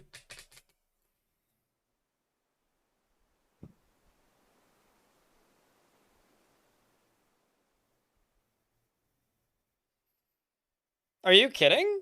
By the time you die, Black Friday is going to be a automated AI that determines that you have enough income from your last paycheck by watching your bank account that you can consume and purchase more stuff.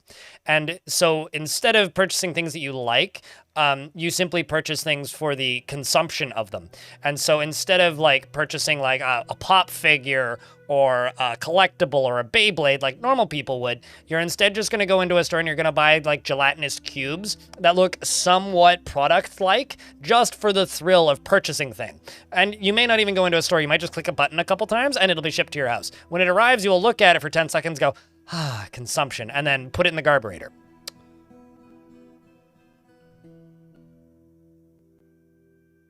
That's going to be the world by the time you die. Don't give them ideas. I'm not. I'm actually just like mostly referencing a movie that George Lucas made, which I'm blanking on the name of now.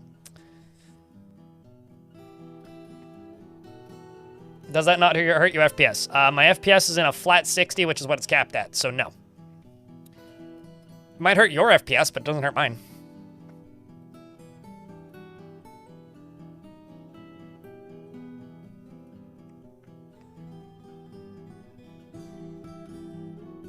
No, it wasn't American Graffiti. It was some... Oh, hold on.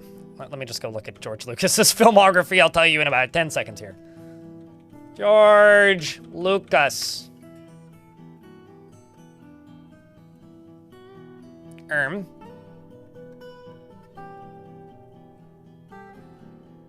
THX1138. That's why I didn't remember the name of it. It's a 1971 social science fiction film, co-written and directed by George Lucas. It's his feature directorial debut. What's the, like... In the dystopian future... oh boy, here we go. In the dystopian future, sexual intercourse, reproduction are prohibited, and mind-altering drugs are mandatory in order to enforce compliance among citizens and to ensure their ability to conduct dangerous and demanding tasks. Workers wear identical white uniforms and have shaven heads to emphasize, unfortunately, likewise, the police androids who wear black and monks who are robed. Instead of names, people have designations with 3 arbitrary letters referred to as their prefix and 4 digits shown on an identity badge when worn at all times, which is to be worn at all times. At their jobs in the Central Video Central Centers SEN 5241 and LUH deep in surveillance. Blah, blah, blah, blah, yeah, but there's like a bit where they have to consume. Star Trek? Yes. Same era, I mean, 1970.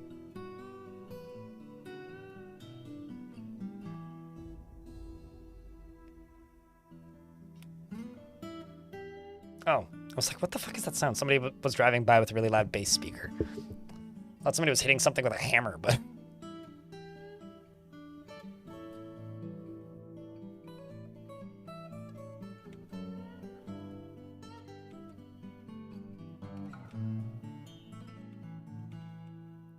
Look at all this room for activities. How much free space?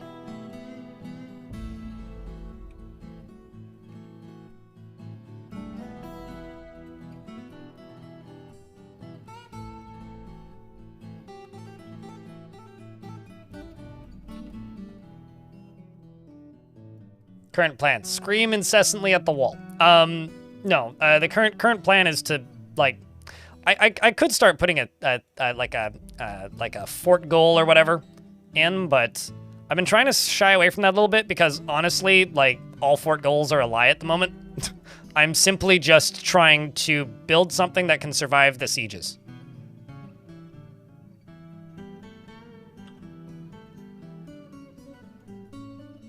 Oh. Got one dwarf who's still got a pickaxe. Should probably remove that from your uniform options.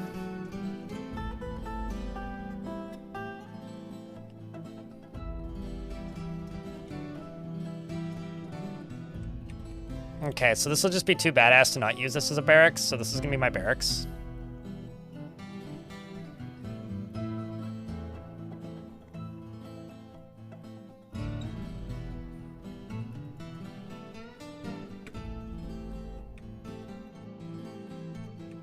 Survive the sieges? How do? Don't know. We'll find out eventually, presumably. Oh, are you saying that should be my goal? Survive sieges? Who dis? What is this nightmare that I have now found myself living in? Oh wait, sorry, it's just reality. Sorry, right? But yeah, I've seen bits and pieces of that THX movie. I don't even know why I know it exists, but it's, I don't know. It's one of those, like, kind of interesting things that fucking guy who ended up very, very rich and at peak of creation of consumerism ended up making. Kind of before he ended up super duper duper obscenely wealthy, which is always interesting to see. Silver She says it's a good movie. Well, there you go. I believe it. I mean, like, George Lucas isn't, like, had some stinkers, but, like, I feel like every filmmaker I really like has had some stinkers. Like, I really like John Carpenter, and no offense to John Carpenter, but I think he made more shit than good movies. When he hits super fucking hard, but oh my god, that man has some misses.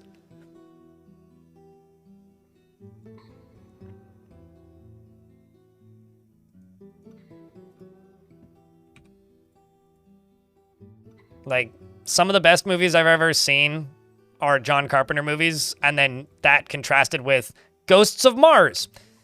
Well, the soundtrack in that movie's pretty good, but that's... Even the worst John Carpenter movies still have a decent soundtrack, so at least I got that. The Thing is the best of all time? Oh, no, absolutely. My favorite part about that movie is it's the only horror movie that I can tell people, like, people who are scared of watching horror movies, I can be like, this movie literally explains the rules to Among Us. Like, if you still find that scary, then I don't know how to help you.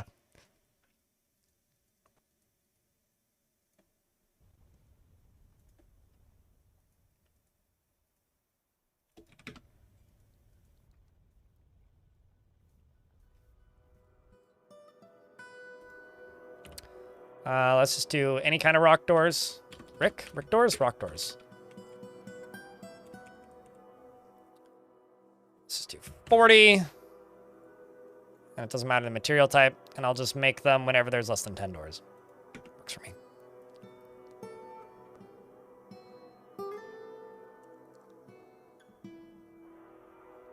Seems like relatively young, artsy George Lucas that you didn't know existed. Yeah, and then he just got old and jaded. It doesn't take long.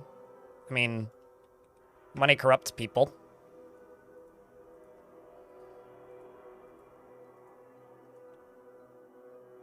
Except for me. I can't be corrupted by money because I'm already old and jaded. In my young age of 30. 31. Already old and jaded. Sorry. Too late. Can't be corrupted by money. It's literally impossible.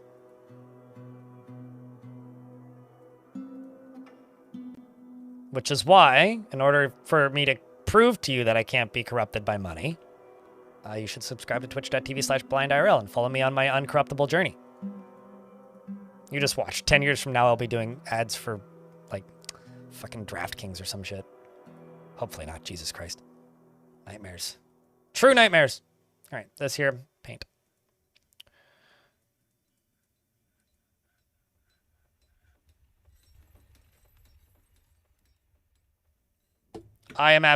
So I started getting gray hair. So I used to take cello lessons when I was younger. I still have a cello. It's in my closet now though. And I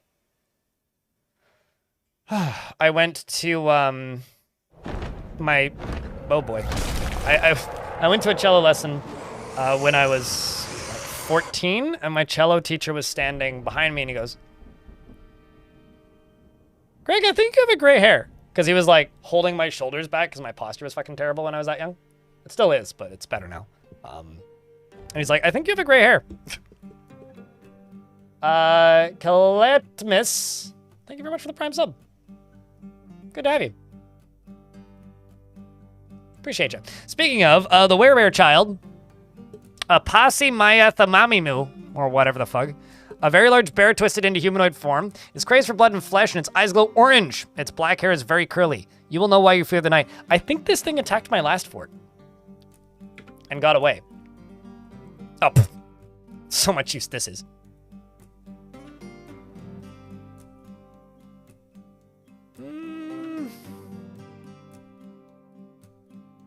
I want to say those were in my fort. Medtob? Tomb Cyclones? I'm pretty sure those were both in my fort.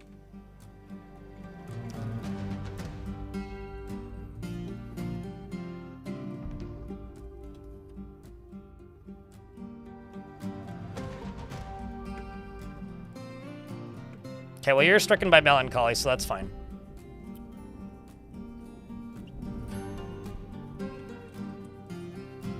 And it's going to be distracted by the yak, which is very good.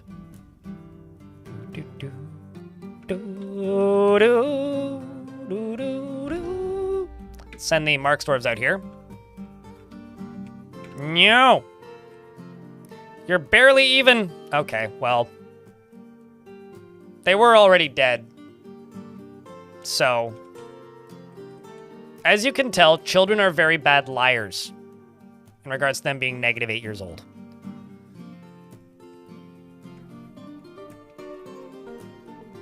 Oh no, not the puppy dog.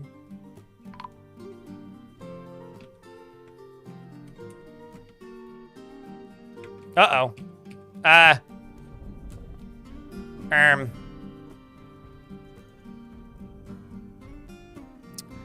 Dwarf, you may wanna... Oh.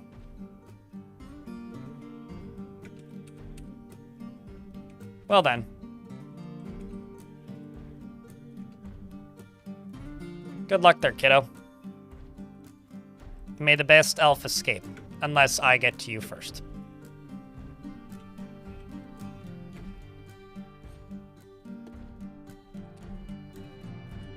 I did. The doors are locked. You cannot run. There's nowhere to go from here, the Withered Typhoon. Vengeance will be swift from us! And when we open the door and get our asses out the door. There it is. Door's open. Now I just need to wait for the... Anytime... Millet. Come on, dwarves. You got this. They're moving very slowly because none of them have had strength training. Okay, here comes the first dwarf. Nil. You got this there, dwarf. Come on. No, but... Why'd you turn around? Dwarf? Oh, you're running away? From what? Conflict? What is that? There's no conflict here.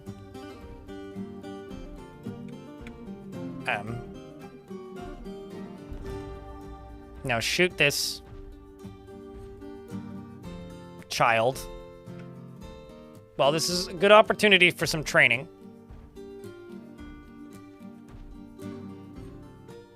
Watch one of my dwarves manage to fall into lava. Oh, hey, they hit it. Well, that's kind of sad.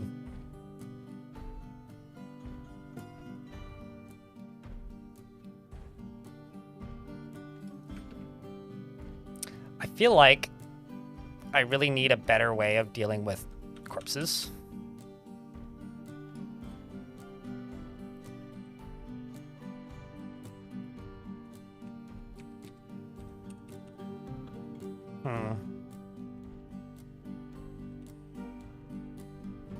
What if I do this and make a garbage dump?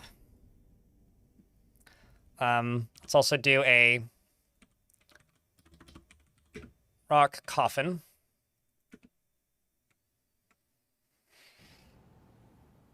Nah, that's not nearly dramatic enough. I think we can do better.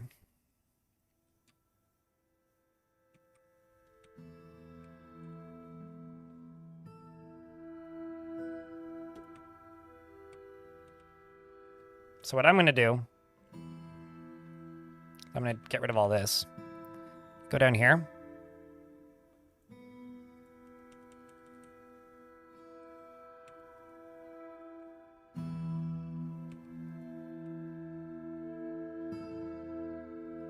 I'm actually not going to dig through that. I'm just going to build these stairs up here.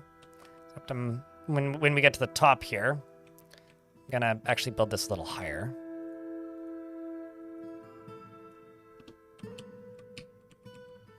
We'll just build all the way up to here. I'm gonna start doing this anyway.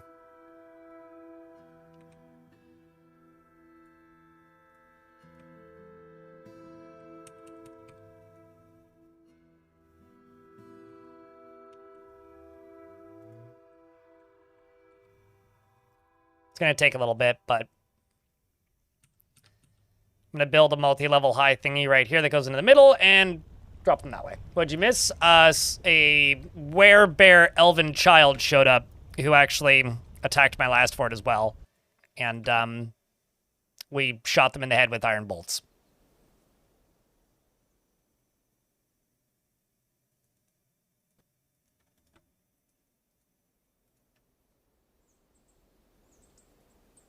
Although I'm running out of bolts, so that part not so good.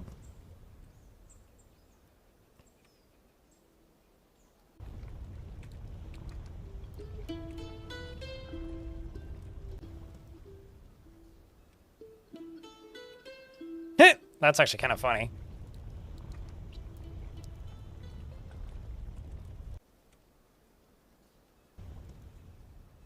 A little low on food at the moment. Let's say brew drink from plant. Let's do 250.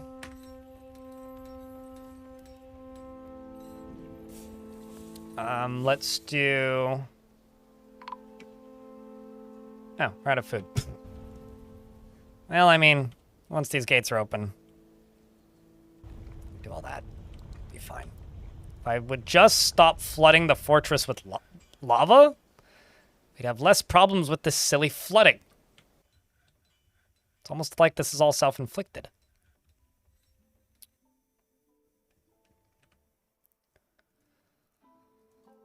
Pen pasture.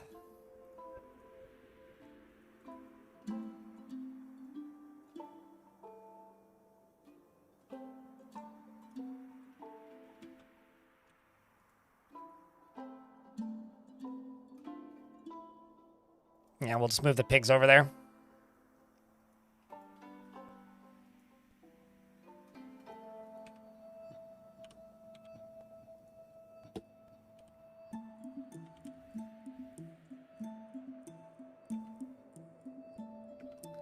Glass half empty. Over here is thirsty.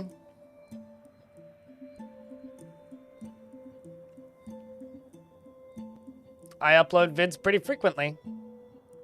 To YouTube, Tony. I put up some news videos and a full read-through of Boat Murdered, which didn't do as well as I wanted it to, but it did okay. And at the end of the day, I'm a one-person show, so I will have a new video out when I finish one. I'm not gonna lie, it's a little bit like... I guess this is probably something every YouTuber with any matter of success feels, but like, it's a little bit... Not demoralizing, that's the wrong word. It's awesome when people ask, like, what I'm working on, but it's always a little bit daunting, maybe, is a word I'd use. When people are like, any new videos lately? It's like, yeah, of course, I'm trying my best. Should have something out in the next 2 to 3 weeks.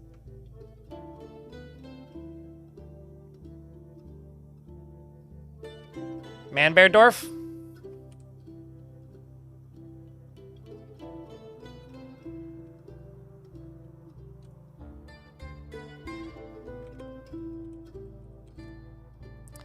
Manbeardorf is not driven and rarely feels the need to pursue even a modest success, can be very single-minded and is grateful when others help her out. She is passive in discussions and she often feels discouraged and she's often nervous. She needs alcohol to get through the working day and does not really care about anything anymore.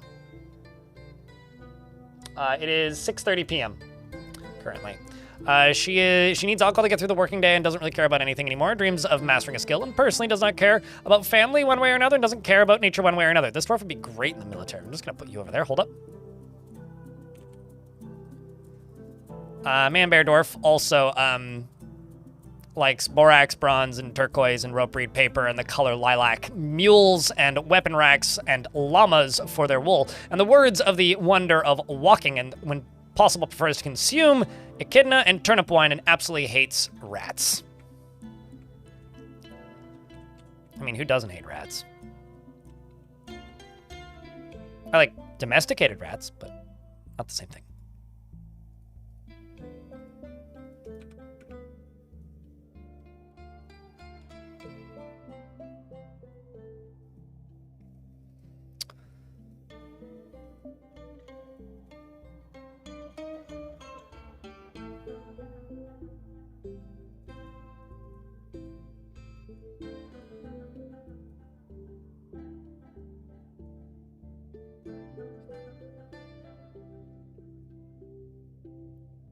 Let's make some lower budget housing. And by lower budget, I mean, I just click and drag a line. Instead of me, you know, putting design effort into it.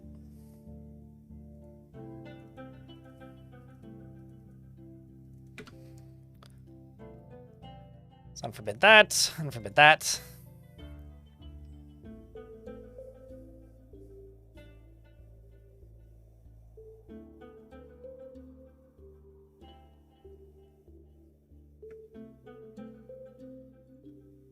How do you name a dwarf? I mean, you literally just did it.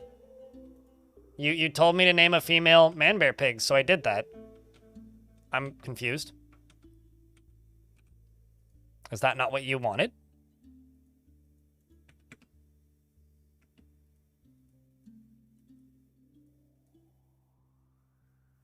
Or have I been streaming too long today and now I'm just starting to do things faster than chat can see it?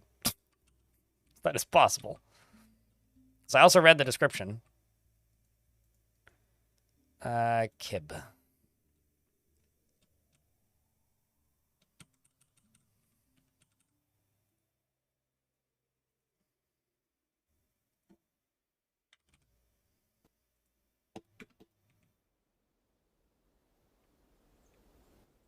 How do you get pregnant? Hasito.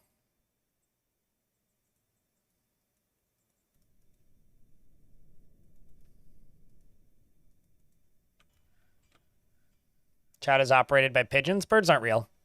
Don't be silly.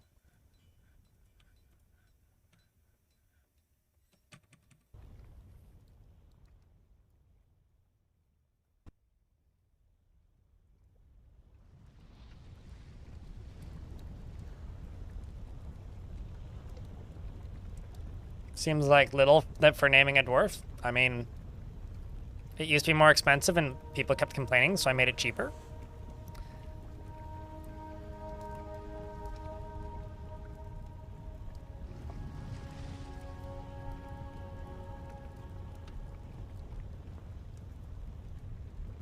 I think this could be a pretty cool construction.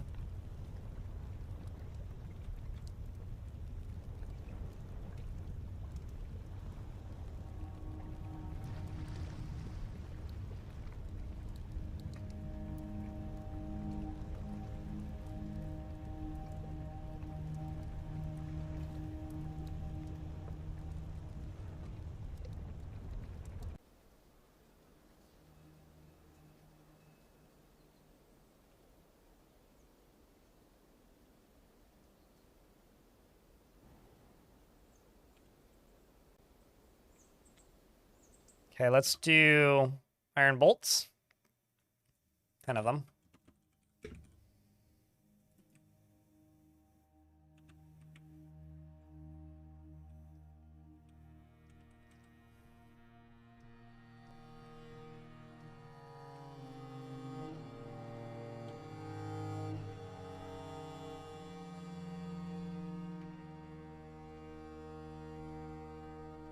Gonna need a lot of resources. Meslos the Doctor has been taken by a Fey Mood. Let's not fuck that one up. I am not entirely, but mostly just looking for iron ore. Prospecting.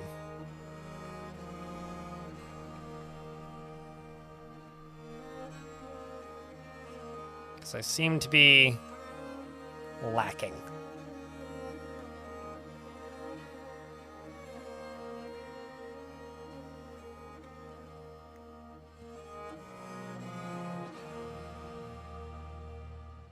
It's very tall, that's for sure.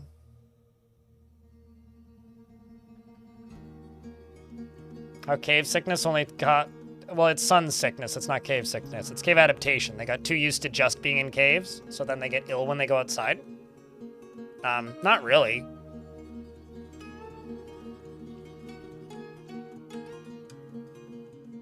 Makes a lot of sense to me, personally.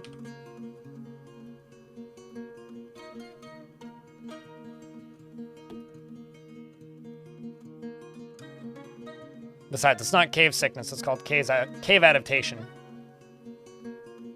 There's been many famous volcano embarks over the years. There's been many famous volcano embarks.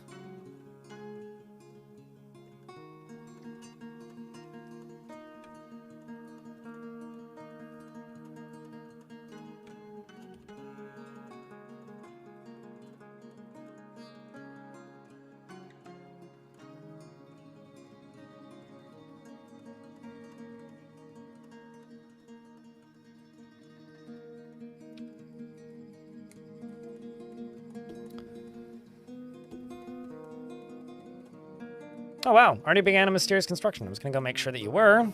Bunch of chalk, rough green zircons, good stuff. And then another human maceman has come to visit. God damn. 20 to 25 years, Tony? Presuming things keep at the pace that they're at.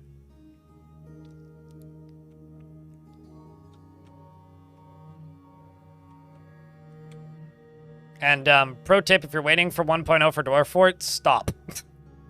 You won't live that long. And don't worry, neither will I. It's not even like me being a nihilist. It's just kind of a just don't bother.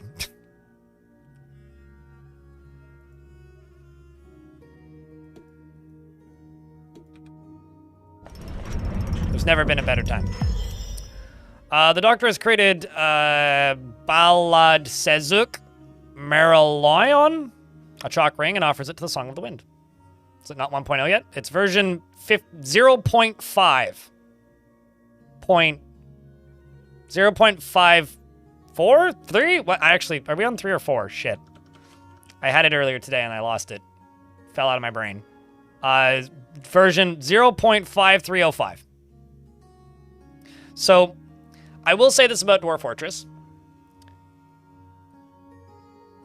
In my opinion, I'm not right.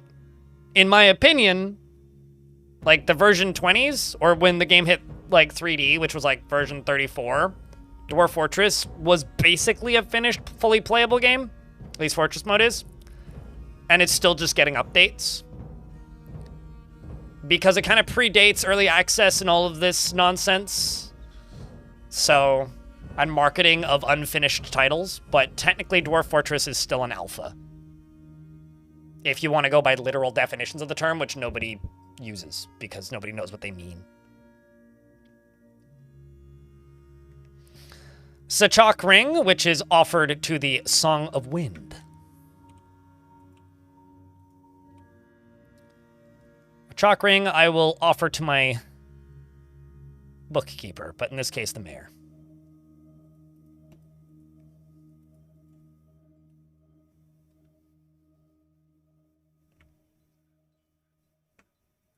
Isn't that just life, though, T-Dog, if you really think about it? You know, I feel like you would defrost before 2055 Stormico Penguin because the world is going to heat up so much before then. You just melt out of the cryopod. You'd have to be sent into like orbit in order for that to work. This is a chalk ring. All craftsware ship is of the highest quality. It is encrusted with emerald cuts, green zircons, and encircled with bands of round chalk hanging around chalk cabochons and iron. This object is adorned with hanging rings of chalk and menaces with spikes of chalk.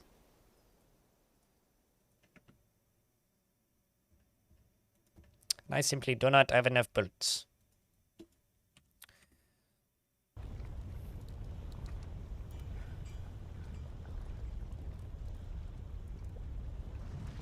Is really funny to me. Caves of Qud was in active development from 2008, although originally it was a tabletop game.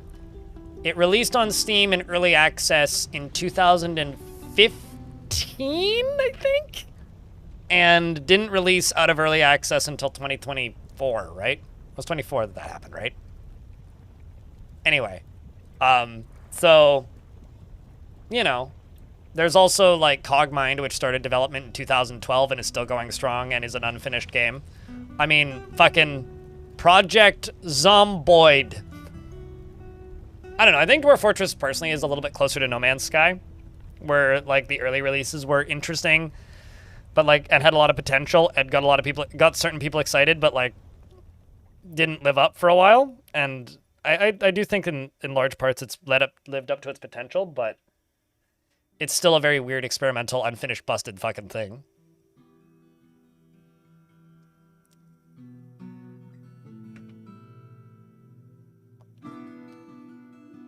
Could possibly be used on a backboard. It's like a teacher's ring. I don't think chalk is quite literally that kind of chalk, but actually I don't know. It's like chalk and talc, I guess.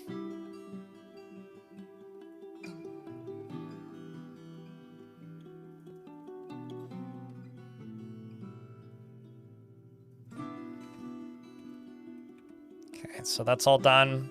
Let's go beds. Bed, bed, bed, bed, bed.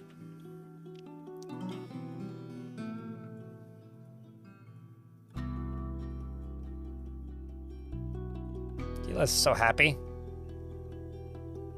Or Gaia, not Gila. Keep looking at it and thinking that it's Gaia, but... Or Gila, not Gaia.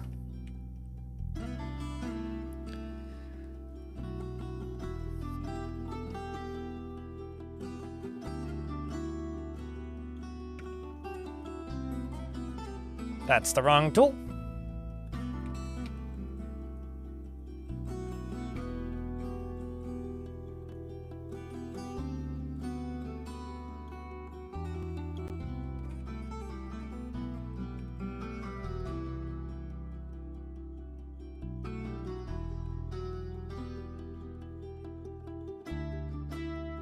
Let's build a room there, room there, room there. Room here.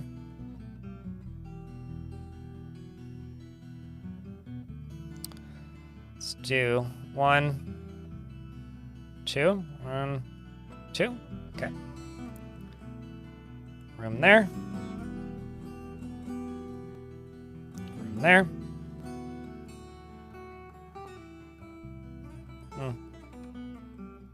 Let's go for floors.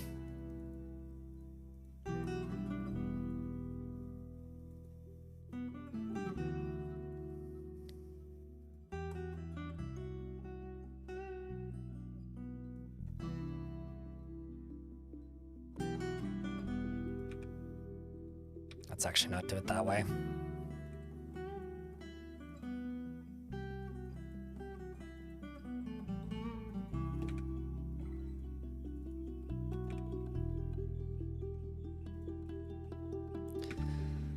And more bedrooms get worked on.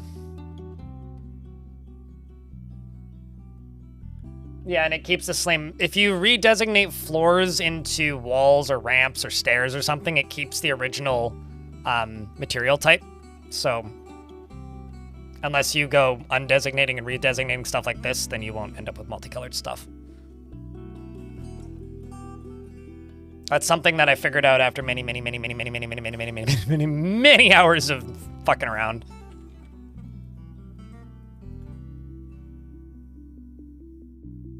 Gonna go do the Z's, Phil Connor. Gotcha. Any relation to John Connor? Or Sarah? If so, let the T1000 know I said hi. Missed that guy. Fuck, I should rewatch Terminator. Literally anything in this, in like the buildings options that are like designatable in that way. Probably not reinforced walls, although I haven't tried it actually. Yeah, I guess like you can redesignate reinforced walls and just select the metals that you want to reinforce it with.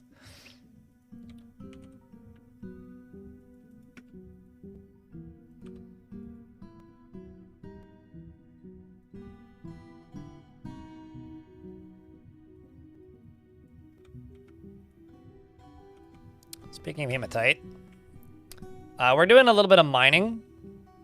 Mostly hoping I find more hematite. I do mean just a little bit of mining. This is a reasonable amount of mining, right, chat? I'm sure you all agree. Oh, hey, look, the elves have arrived. I hope they don't mind the scorched earth.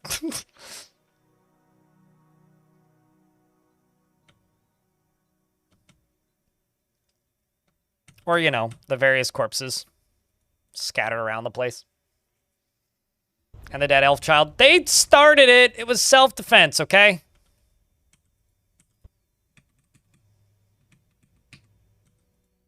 I claim only minimal responsibility for that.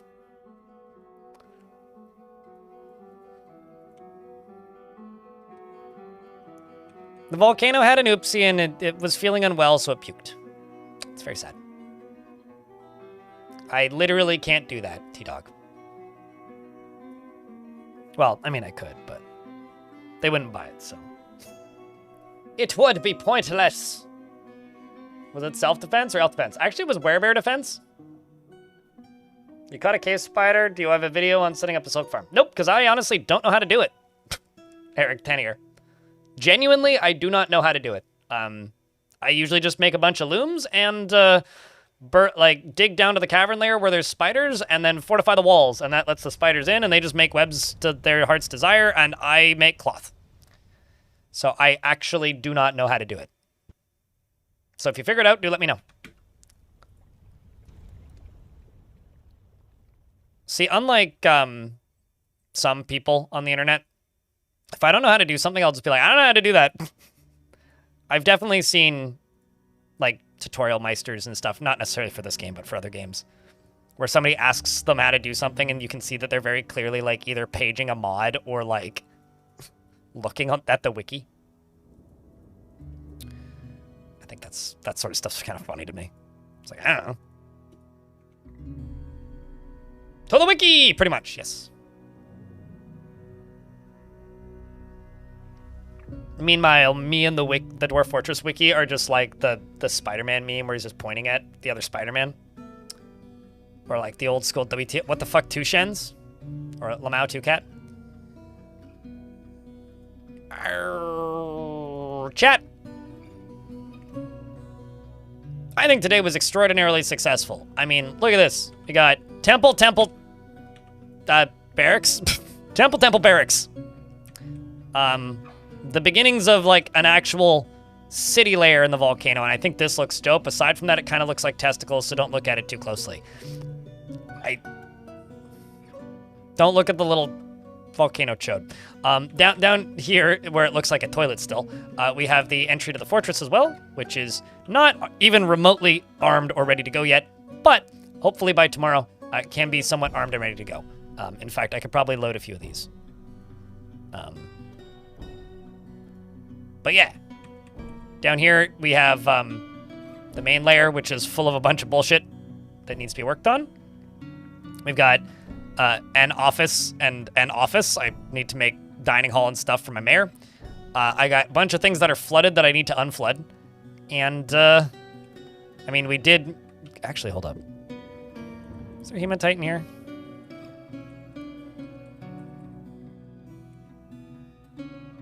Just poke around real quick. Not that I'm seeing.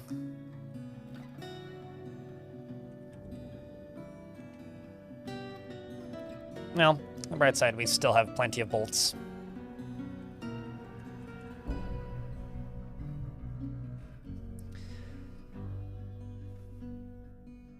Layer 45 looks like a duck.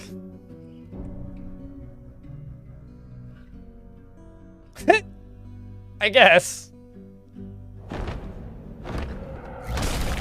Anyway, an Etten named Etty has come. It is a Paralili Vivo, or whatever. It is a giant humanoid monster with 2 heads. Where is it? It is all the way over here. It has a sun. Holy shit. These are steel greaves. It is size for elves. Yay! It fits us. It is encrusted with yellow sand encircled with yellow sand and encircled with bands of oval cobaltite cabochons. This object is adorned with hanging rings of loamy sand. Cool. What is this? This is a silver short sword. It is encrusted with oval magnetite cabochons and encircled with bands of well-crafted oval garnet cabochons. Blue garnet cabochons. And then down here we've got Avuzotolon. This is a Rami dress. It is made from Rami cloth. On the item is an image. On the item is a well-designed image of fonio plants in turquoise. And you yourself is Etty Embrace Scribe. And you have 28 kills. And that's awesome. Because I think now is a perfect time to say, next time on Dwarf Fortress with me, and chat, and other chat,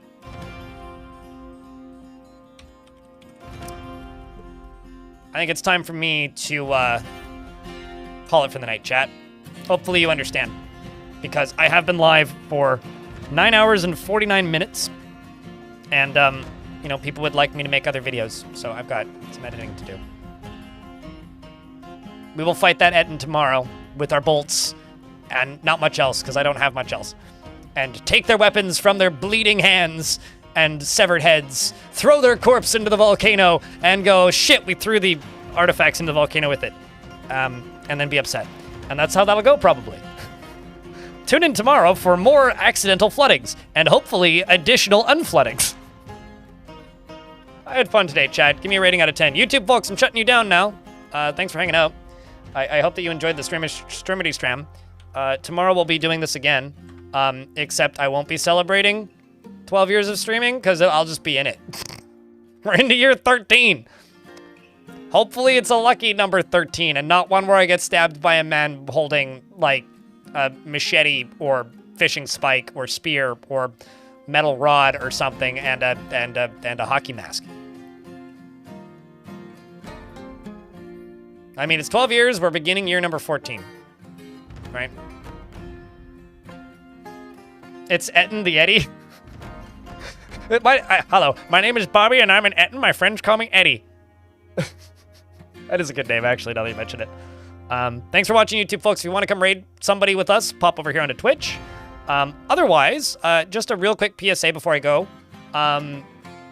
I've been doing a little bit of work with Game Music Records, which are the people who are putting out the soundtrack for Adventure Mode of Dwarf Fort, which is currently available for pre-order. It's this. Sorry about the bright lights. Because I provided some screenshots for them, and it's kind of neat to have one of my fortresses actually being sold as part of a soundtrack. So as part of this, they are providing me with a couple of copies to give away to you guys. 3, to be specific. I'll be giving 1 away per month via my blog. So if you go to blindirl.com and you sign up to my newsletter, if you're in there, your email's just entered in the draw. There's about 500 people signed up to the newsletter right now, so the odds are a little tight, but it is a chance to win 1 of 3 draws of this. So the way that'll work is if I pull your name from the hat, I will send you an email, and then it's up to you to respond to me. And if I hear back, then I will forward your email to Game Music Records, and they will send you your prize. It'll be up to you to transfer shipping details, so I don't need to touch that, just for reference. All right.